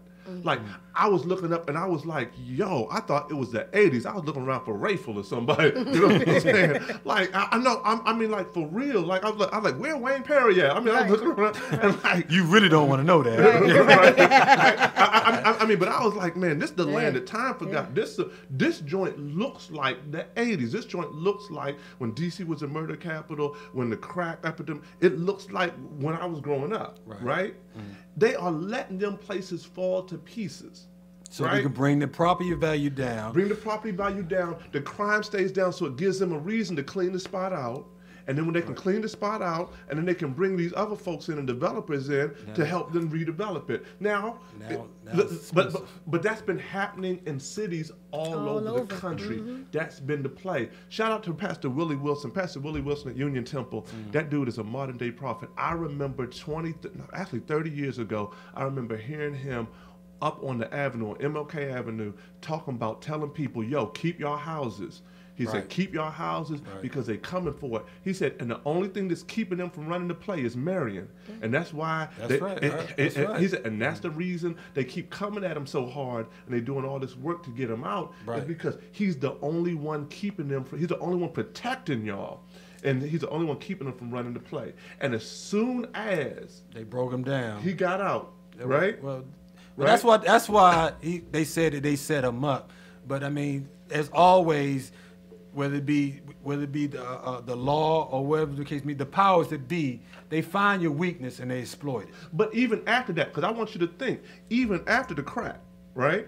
We reelected him. Oh yeah. Right? Yeah. But they left them powerless when they brought them in. What they did was they made the control board and they had the budget going through Congress. Right. What Congress would do then was Congress was holding up money that was for basic services. So therefore kind of forced them out. So therefore, when it came time to trash collection, I was working for the Mayor's Turning Points program at Friendship, PR Harris back then, right? And we'd be waiting for months to get a check that should have been just a regular check that was being cut, but Congress was holding up the money because what they were trying to do was make him look like he was messing stuff up, right? Trash collection wasn't happening, this and that wasn't happening, make him look, and so they held the city hostage. And that's the reason that he didn't run it next time, was because he was hurting the city more than helping them. If I keep being here, they're gonna keep hurting the city, and so let me just be easy. And as soon as the next mayor was in, what did Congress do? All of a sudden, they released the money. Because that was all of a sudden, trash pickup happened on time. People was getting their checks on time. Blah blah blah. Make it look like he was the problem. And they tried to make it look like that was Bowtie that came in, right? Exactly. Exactly. Yeah, that was Bowtie. Right. Yeah. As soon as he got in, all of a sudden, and so we have to be paying attention to the longer run and longer play. So even right now, it's important for us to start looking at, okay, so what do we need to start doing? How do we need to organizing around this race wealth gap? Because what they're saying is right now, if you look at the average rate of wealth of white folks is around $141,000. And if you look at the average wealth of black folks, it's around $3,000. If you look at by the year 2050, they're saying that black folks' average wealth is going to be at zero. If you look at the fact, though, a black person with a college degree has on average less wealth than a white person with a high school diploma or GED. That's systematic, that's structural, that you got to get a master's degree as a black person to have more wealth than a white person with a high school diploma. We got to start looking at, okay, what's this stuff coming down the line? How do we, and this immigration stuff is a piece of the puzzle, but we got to start looking at all these pieces and saying, okay, so so we got to start looking at how do we start building wealth in our community? How do we start working with each other and start working that thing right? I'm sorry, I had to laugh. My wife said, about time somebody with me. I've been saying this forever. Thank you, Reverend Lee. See, Nico, I know your wife. I know your wife, and it is clear that you married up. It is clear. Jesus loves you, man. The Lord just blessed you above measure that you married up, brother. Before you went into the home ownership in the city, I was going to tell you a story. A gentleman I was talking to, he lives out here in the Clinton area, but his mom lives in the city. She's ailing, and he's gonna bring her in, and he's like, well, we're just gonna sell her house, and I'm like, no, don't do that. He's like, no, they're gonna offer us $800,000 for it. I was like, I don't care. Don't you do something to it, fix it up, do what you need to do, rent it out. Do not sell the home. And I think a lot of the behavior that we have, we need to unlearn it. Because we're thinking that, oh, well, I can get more, $800,000. I can get me a house built with a pool and a this and a that. Right. You're not thinking about in about 6-7 years, you might not be able to afford to pay the taxes on the house, and it's going to be right back in the hands of the person you got it from. But it also connects also to what Nika was talking about a little bit earlier with our access to capital. Because, so you've got a brother, his mother's house is in the city, but it may need some work, right? In order for him to make it a rental property, right? But if he goes to the banks for the loan, he may not have the same access to capital in a way that someone in his exact same position, but who looks a little different than him, has access to capital. And so it may be a little harder for him to get the loan than And once someone again, else. as you said, that's systematic. It's the systematic stuff. And so we have to be looking at the systematic stuff because it can be hard at times when somebody's struggling and like, I got to take care of my mother and I need this dough to help take care of her. No, but she's okay. That's what I'm saying. It's nothing she's just ailing. They're just going to move her in with. I mean, they're okay. Yeah. She's okay. Why sell the home? Now I'm gonna tell you, if you can hold on to it in DC, you hold on to that joint. Yeah, and just like you said, you go in the neighborhood. For you. I grew up in Southeast by way of Fort Washington. My parents got out, but grandma's still there. Where her house is of that nature. But it's on off Call Place, and right next door to her, it was a house there, an abandoned house owned by Black people for a long time. But nobody, the parents passed away, and the kids had. Out Fort Washington, out Brandywine, it crumbled. One of the bad storms, it just was like, the city was just like, we're just gonna shut this down. End up making a sale for a little bit of nothing, knocked the whole thing down. Now her neighbors are European. They're out at 1 o'clock in the morning, jogging with the dog. That's right. A big old dog, too. like a big fluffy dog. like Benji. One of those. Like Cujo, one of them big dogs. Yeah, Benji was a little. Yeah, Benji was a little dog. Yeah, like Cujo. Now, what's the dog that wore the thing? With the hot cocoa in it. You talking about the Saint Bernard? Yeah, right. Yeah, I can't remember that. I think it's a Saint Bernard, but yeah. This show, ladies and gentlemen, is going off the rails. Talking about dogs. With that kind of dog, 1 o'clock in the morning, I'm like, she should be scared, but she just like, hey, I'm part of it. I'm with it. This is my neighborhood. That's right. And they understand the tax play, as you like to say. They understand that their tax paying money goes to making sure that they feel safe wherever the heck they at. Yeah. Because unlike us, and that's my big thing with GoGo, in order for us to feel like that we got some type of representation out here, we need to do what we need to do to have that type of representation, to have a voice to say, protect us, make sure that we have the same rights as others. Right. But if you're not paying taxes, you can't have that voice. And it's unfortunate that I would think that to the logical criminal, you would be like, that house, the Black House or the White House. I know if I break in that one, they probably won't pay no attention. But if I break in that one, I'm definitely I'm doing the bid. They gonna catch me. You know what I'm saying? I'm gonna do a bid. And it's unfortunate that some people can live right next door to each other, and our people will. I'm not saying robbing is right. I'm not saying at all. But I'm just saying if you had to make a decision in which property you would go in, even though the European would have way more valuable things, that's right. You would rob your brother. Because you're less likely. And you scared to go out to Potomac. Yeah, you scared to go out. You scared to go out Potomac, Maryland, and get that nice 60-inch TV. Yeah. Which is why I said, if you're gonna be a soldier, be a real soldier. Yeah. Right. If you're gonna be about rob your own That's people. right. Then be about it. Don't do your own. Now I'm not telling you to go rob. That's what I was saying. Right. That's what I'm saying. That's right. Don't take me wrong. I've been saying that for years. Right. Yeah. But I am saying it's a whole bunch of robbers and thieves on the hill. And so that's right. They doing it the white way. I call it the white way. And so if we're gonna do something, then we need to be able to go and navigate access to capital in a way that blesses our communities, because our folks. So what ends up happening is, even when some of the plays are being run, because we don't have access to capital, then we think everybody who is running the deals are rich, but they running using other people's money to run the deals. Right. And so, but they've got access to capital. But you know what? They have a united voice doing it. It's not an individual or a couple of people that's coming together to make that move. It's in a united voice. Well, sometimes they're not so united. They just got white privilege. Yeah.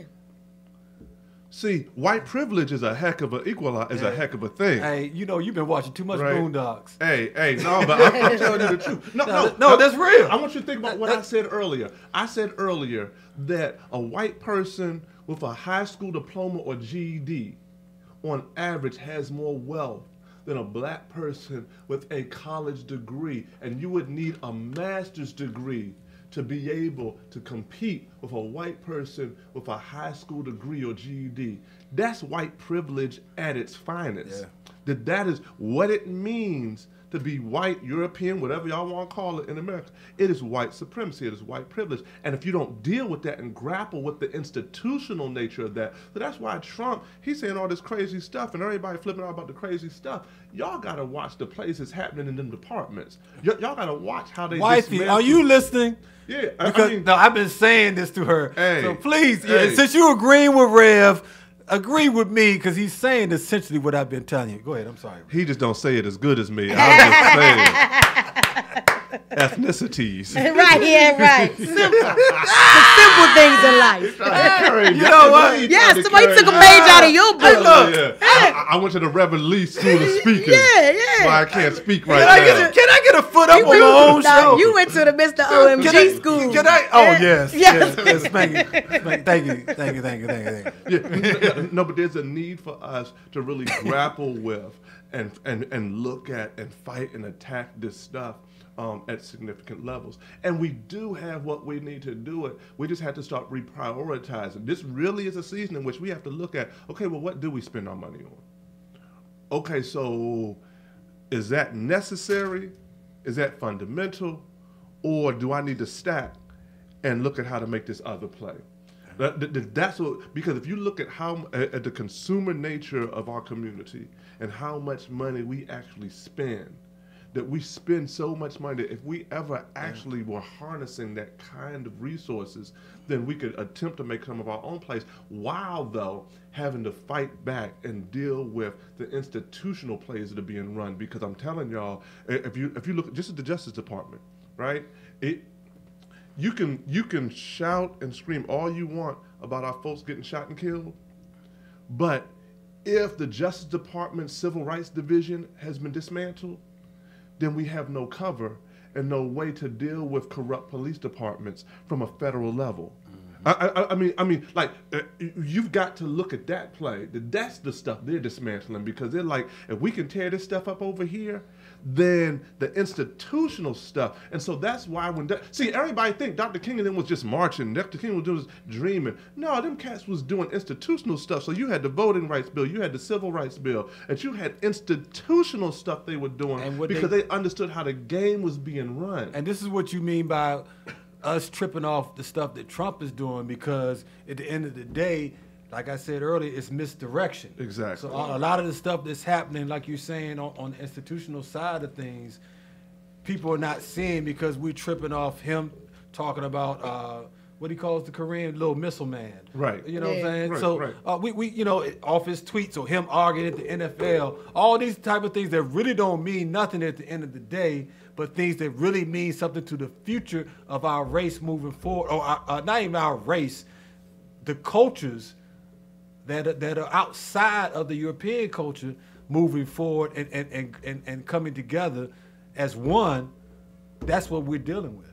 We are dealing with, and we have got to fight the fight. Shout out to Community of Hope AME Church, shameless plug. Community of Hope AME Church, lower level of Iverson Mall, 8 o'clock, 10 o'clock, 12 noon. Y'all come out and meet me there, greet me there. I'll be blessed to see you. If you come out and you say that you heard me on GoGo Radio and you're not a member, this is not for members.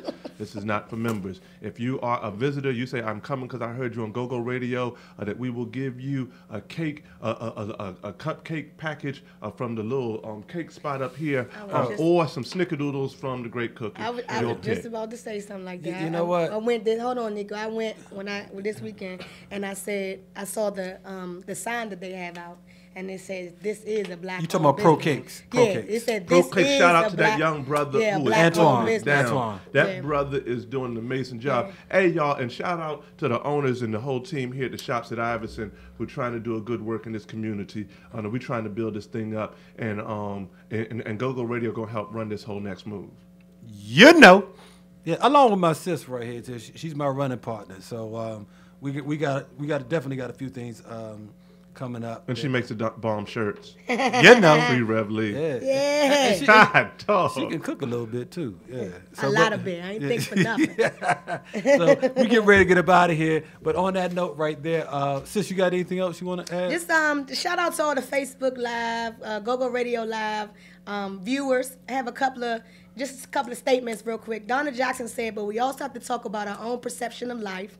We are not doing what our parents, grandparents did with regard to taking care of each other. And that being said, we are decreasing our own value in society and humanity. DC Big Youngin is watching, and he says, who the president is has never mattered to those who fought for our rights. And that's a fact. Well, we got some intelligent listeners and watchers. That's well what's done, listeners. Yes, indeed. We appreciate y'all for tuning into the GoWin Radio Show every Tuesday and Thursday from 11 a.m. to 2 p.m. What show is it? The GoWin Radio Show. Oh yeah, you was like GoWin. Oh no, Hey, look, we got such a long list right there. I got to move it along while I can. You know, shout out to Spanky. So, but now shout out to everybody that's tuned in to GoGo Radio Live, Wendy C Radio. Whether you tune in via the Facebook, the YouTube, our app, or just tuned in on our desktop players, man, we really appreciate y'all for tuning in. And once again, I really got to thank my co-host for coming in and really putting me back in good spirits, because I was in a bad place. Oh, and no problem. Yeah, I'm right back where I need to be, right back in the But pocket. I do have a question, Reverend Lee. I have a question. Yes, ma'am. Did you have to take a picture? You had to take What? a picture when you got arrested? They had your ID and they scanned your ID and stuff. Oh, so they don't do that back in the day, like? Well, no. So what happened on Capitol Hill stuff is probably a little different because they deal with so many people who are getting arrested for protest stuff. Right. And so they they take you through. But yeah. So you banned for a period of time? Huh? You banned for a period of time for coming up there? No, not banned for a period of time. I just had to pay the fine. Oh, fine. Okay. And so now shout out to the DC police. I can't say which one, but I did have one of them run my record to make sure it wasn't nothing on there from the 80s. Yeah. I saw that post. I saw that post. Like, hey, do me a favor. I'm trying to do a work for the Lord, civil rights, but run my joint real quick. We don't need nothing. Hey, when I was looking at the videos of them taking you out, that was only Europeans taking you out, right? I'm not sure. Yeah. No, I think it might have been some black Capitol Police. No, I was going to ask you, did any of them happen? I mean, because it ain't like you any regular old pastor. You know, you known around these parts. You know, and because you don't put in the work. So well, I mean, did anybody ask you like, hey Rev, don't worry about that, man. I got you, man. Yeah, no, that wasn't happening. Yeah, No, they put. Excuse me, sir. Put your hands behind your back. Right. They put me in that little paddy wagon joint. I thought I was going to hear the Rev say. Put on this seatbelt. Oh, you had a seatbelt? Oh, they treated you all right. Dude, I guess since the Baltimore incident, they probably done put seatbelts in them things. Oh no, I'm gonna tell y'all. So Pastor Jamal Bryant was one. Shout out to my brother, Pastor Jamal Bryant. He was with us, and he hopped in back. He said, "Look now, I'm from the city of Freddie Gray. I'm gonna need y'all to be right up in this. I mean, real serious. Yeah. Like so that stuff. I mean, so even though it's Capitol Hill, even though that is not going to be a super crazy arrest kind of thing because they're used to protesters. Right. As a black man, you still don't like protesters. Right, as a black man, that joint still is like. So it was very peaceful and to say it. In the way they handled it, like the Capitol Hill police were very professional about it and handled their business, in a very professional way. They didn't, they weren't disrespectful in any way. But I tell you, it still don't feel good not to volunteer for it. Right, exactly. I've been in a couple of holding cells. Right. I didn't, had a couple of situations myself in previous years. Right. Back in the day. Right. Yeah, I hear you. Definitely. Amen, somebody. Yeah, amen. In the late 80s. Yeah. In the late 80s, early 90s. But I ain't volunteer for none of them. Right. How Dre say, been there. I done that. You know what I'm saying? Got guns, we got straps. Right. Hey. But I wasn't none of that voluntary. Okay. But the voluntary, it was cool, but still, it still ain't cool. So it's not the fingerprinting and the picture and the... No, the folks took my fingerprints. Oh, No, they did okay. all that. I think the thing is that when they had your ID, that they just used the picture off the ID. Okay. When they could tell it was you, blah, blah. They scanned your whole driver's license, your whole ID, all that kind of stuff. Okay. And did all the kind of paperwork, took you through the system, ran your stuff, all the regular stuff. Okay. But they didn't actually just take a fresh shot for you. Oh, okay. They just used With the picture hold the that was block on. with the number and all that. Okay, not the back in the day. You don't have to do that in city jail. I no don't more. know. I've never been to jail. Well, I Listen. Nico, don't unfortunately, I switch on can say yourself. all that. It's all right, brother. Just let it go by. Just let it go by you. Right. Just let it go by you. Just let woo! Yeah. You can say, no, but what I heard was about the current state of situation. Indeed. So we want to thank our special guest, esteemed guest, for coming up here. First and foremost, Miss Tabria Dixon, the brand new singer. And I was going to say female singer, but you know what? In this time and age, Brand new vocalist. Vocalist. That's right. Thank you, sis, for the wickedest band alive. And looking forward to her doing really good things. And hopefully they collaborate on something as we spoke on, because obviously she has some good music, which we're going to put in rotation right here on Wendy C Radio. So also we definitely thank Reverend Pastor, my pastor, your pastor, everybody's pastor, Reverend Tony My Lee. pastor. Yes, indeed, for sliding through and giving us this knowledge. Hey, Rev, we got to work on at least a segment of you coming up in here and us talking, knowledge. Because we talked about us doing some things, and we know how tight your schedule is, but at least we can build from a segment and go forward or something like that. The way technology is, though, Yeah, we do what we need to do. So thank you to all of those who tuned in once again. My main man Ross Lidge, the creator of Rago. Yeah, he was going to go live. Yeah, he wanted to give you a special shout out. He said you kicking real good knowledge right there. What's up, brother? Bless you, man. And to my main man Gavin Palmer, my partner, I apologize. I saw your text late. He had tickets for the AC10 tournament. Oh, we want Oh, yeah. He wanted to give away, and we got a little carried away. So Atlantic 10 conference tournament. Yeah, AC. Yeah, ACC tournament. Yes. So, no, Atlantic. No, that's Atlantic conference. This is Atlantic 10. Oh, okay. So that's what Temple and all them in that in that conference. Okay. So I appreciate it, Gavin. Some way, some kind of way, we're gonna push them. We're gonna get them out of here. So Rev, any last words?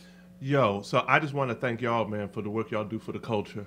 We're just grateful for the voice you all have and how you use your platform to be able to be helpful. Also, just personally, how, as soon as y'all heard what happened, y'all were reaching out to me and saying, hey, Rev, we want you to come in and talk about it. I really believe that we all have to play our role in whatever platform we're at, wherever God has placed us, that we play our role. And if we play our role and if we do our work for our people, that we can do something to make this world better. So I love y'all. God bless y'all. And I'm just excited to see what God continues to do through you all, because you all literally are some trailblazers for us in this season. And when we look back over this season, we'll be looking at the folks, black press, black media, the work you're doing with black press, black media, that you all really are our voice. And so just keep doing what you're doing and keep pressing forward. But we appreciate you. Well, do you have any, because the church, the Community of Hope AME Church right here. Lower level Iverson Mall, Exactly. 8, 10, 12 o'clock, Sunday mornings. Well, you pulled my plug. I thought I had the plug together. HipHopeNation.com, www. You can follow me at Rev T Lee on Instagram, at Rev T Lee. At Rev T Lee. If you're not following me on Instagram, God is not happy with your praise. Best happy hour run. Let's talk about the real quick before you get out of here. The food bank. Yo, that's a good look. On third Saturdays, on the third Saturday of the month, every third Saturday right here at Community of Hope, that we are giving out with the Capital Area Food Bank and bank in the shops here at Iverson. We're giving out free groceries. And so you can come on down right there. Starts at 10 o'clock. This one... Not just any groceries. No, they got like real stuff. Fruits, vegetables. Fruit, vegetables. Dude, last month they even had shrimp. Whoa! Bread, bread, potatoes, sweet potatoes. They had a gang of stuff. Explain to everybody, how did they get qualified? They had all kinds of How stuff. did they get qualified to receive these goodies? I don't know how they qualified. I just know they get them from all over the place. They get No, I'm talking about as far as in order to receive Is them. there a how do qualification? people Okay. qualify? Yeah. Walk in the door. Yeah, I'm yeah. just- Yeah, I'm gonna yeah. say, So- I got an Sell it, brother, email, sell it. I got a text. I'm Hey. throwing it to you. You know, Excuse I'm me. Magic Johnson. You're On supposed to be Mar- worthy with this. Hold it, on Saturday, March the 17th, at the Community of Hope AME Church, starting at 10 o'clock. Y'all come on out. That really a shout out, and I'm really serious about this. Shout out to the folks, Jimmy Bard and the folks here at the Shops at Iverson. That's right. They came to us at the church and said, Reverend Lee, that we want the Shops at Iverson to be a center for community and anything we can do to be helpful. And so they brought us together with the Capital Area Food Bank, and we're coming together to be able to give out this food. We're doing it once a month now, but hopefully, prayerfully, we're going to be able to shift it up to even do it even more, because we just want to be able to help folks. And so all you got to do is come on out.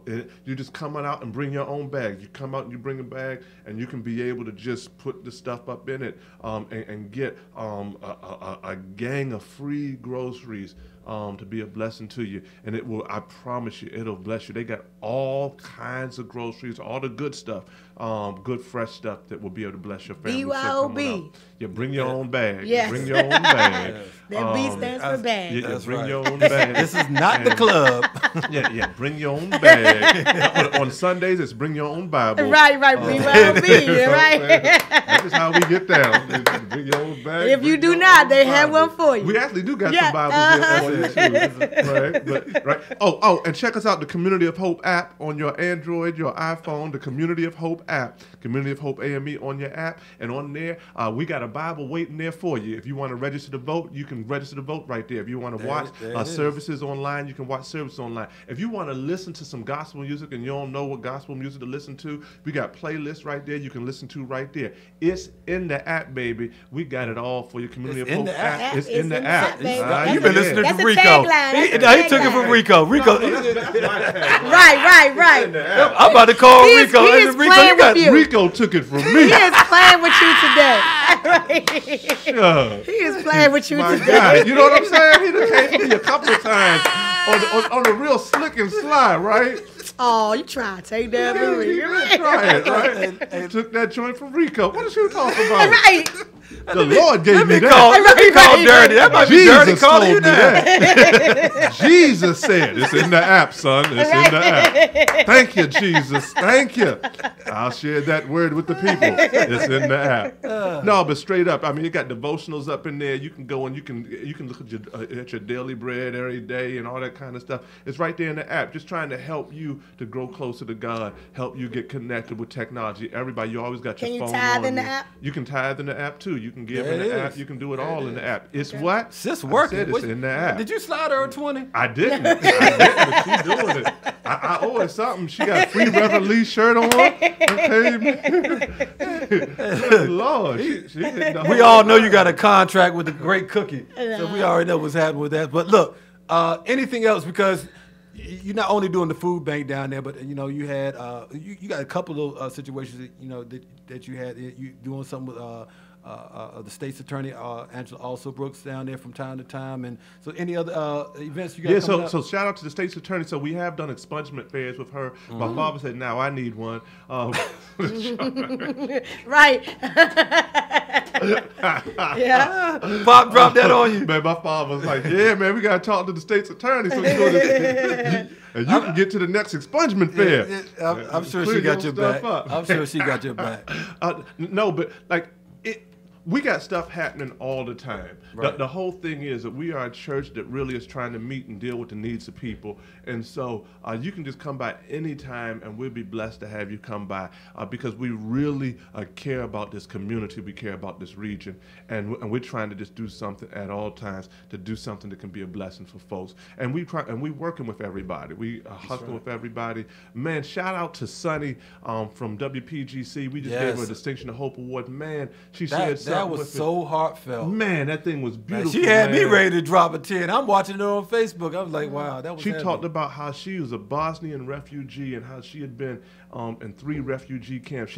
She came over as an immigrant. See, this immigration thing is deep. You know what I'm and saying? that story about them pulling out her tooth. Oh my God! She said she was in her 3rd refugee camp. There was no doctors in the camp. She had a toothache that was wearing her out, and they had to pull out her teeth with no anesthesia. No anesthesia. And she told her mother, "Mom, does the world know that this is happening, and they just don't care? That we are even here." Yeah, does the world know we're here, and they don't care? And she said that's the reason that she does the kind of work that she does, because she doesn't want folks to feel like people know about the sadness of their situation and they don't care. So shout out to her, but it's that kind of stuff that, like, with anybody who's trying to do good work, we're just trying to do good work to be able to bless this region, because we believe that we're in this thing together and we all we got. And if we don't do this thing, and with God helping us, that we can beat back all forms of oppression. With God on our side, that we can beat back all of the tricks of the enemy and the adversary, and that God can give us the strength, the power, the intelligence, and the resources to make this community the community that God would have it to be. That God would be literally, thy kingdom come, thy will be done on earth as it is in heaven. To make this the community, the kingdom of God. And so we're here just trying to help you live better. If you want to be better, live better. If you want a church where it's all perfect people, we ain't the church. But if you find a church where it's all perfect people, as soon as you get there, it won't be perfect no more, because you're not perfect yourself. That's right. But if you want a church where people are just trying to be better today than we were tomorrow, and better tomorrow than we were today, then you come on out. We believe that we can empower you, the skills to be able to get better. We got housing workshops. We got all kinds of stuff. So just come on out, and we'd be blessed to see you there. And make sure that you say what's up to me and say that you heard me here on GoGo Radio Live. No doubt. Or Win DC Radio, either one. Win DC Radio. GoWin Radio. Show. Where's Tricky Rick when we need him? All right. So we done went over, but you know what? For a good cause, without a doubt. And so thank y'all for tuning in. We get ready to get out of here on this note. Hey, Rev, can we have the closing prayer? Yes, we can. Yes, we can. Now, if you're driving in your car, please don't close your eyes for prayer. That God will be able to hear your prayer. You can keep them open. God, we're grateful and we thank you, and we just thank you, God, for what you've done today. We thank you, God, for how you've blessed, God, in this place, and we thank you, God, for this GoWin radio show. God, we thank you, God, for these two, your servants, and we thank you, God, for how you use them to use their platform to bless this world. Now, God, as they are being used, we ask, God, that you would help us all. Let, God, something that was said today bless somebody, encourage somebody, stimulate somebody, cause somebody to move to action. God, we pray, God, for our community. We pray for this region. We pray for this nation. We pray for this world. God, we even pray, God, for those who are in high places, those who are in places of responsibility. And we ask, God, and we speak, God, to demonic powers in high places. And we ask, God, that you would tear down, God, those structures and those strongholds in Jesus' name. So in Jesus' name, help us to move from this place to do whatever we have to do. Bless every person listening. Bless every person's family. Bless their children. Bless their community. Bless, God, all that they do. In Jesus' name I pray. Amen. Amen. And we getting out of here on that note, sis. And I just wanted to say, you know, when you said bless the children, shout out to all the police and the military with Maryland Public Schools, PG County Public Schools had a little scare at Crossland and Friendly and Suitland. So they were on lockdown based on it, you know, people saying they were going to shoot the place up and things like so. You know, they called to action real quick, and I appreciate it. I have a child at Friendly, you know, and for the people that have kids, just check on them, make sure they're okay. Go FHS. Yes. Hey, Rev, like you said, the devil be working. All right. Thank you for tuning in to GoWin Radio Show right here on GoGo Radio Live, Win DC Radio, all wrapped up in GoWin.media. God bless, and we are out of here. See ya. Let's close out on this one right here. This is going to be our new closing song right here.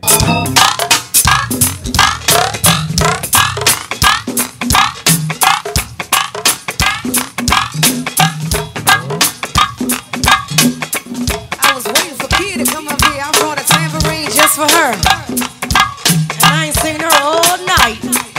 We are kid, hold it down, five.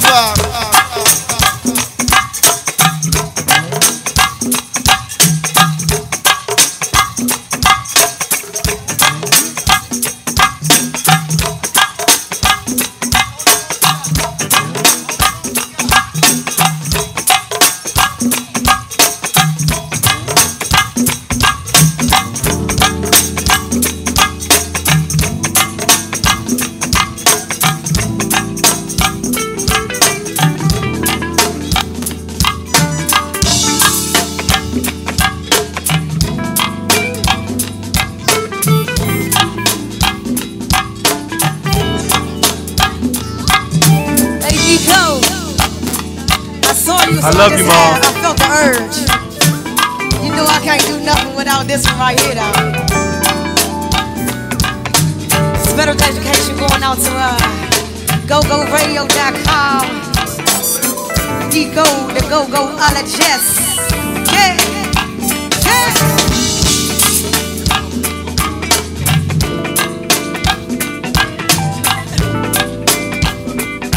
This is Stormy Saturday. Stormy Saturday. Yeah. This rainy Saturday. Good seeing you, Wee. Yeah. Also, Miss Tracy, special request.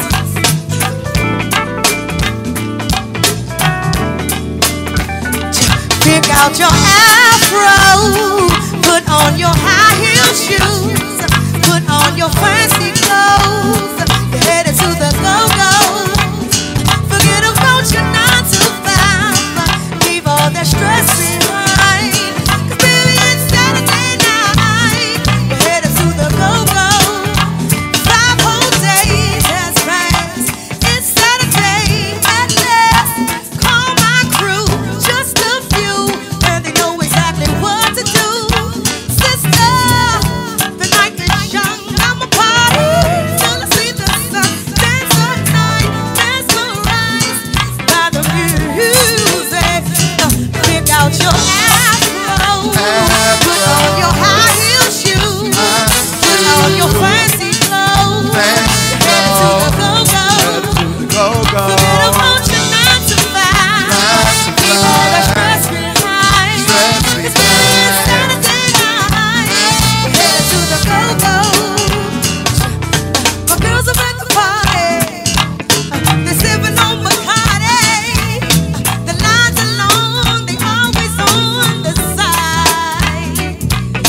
But most of them have boyfriends, thinking that they're single.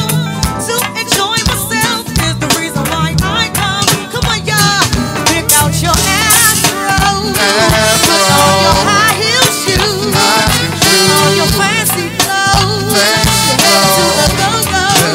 Forget about your 9 to 5, leave all that stress behind.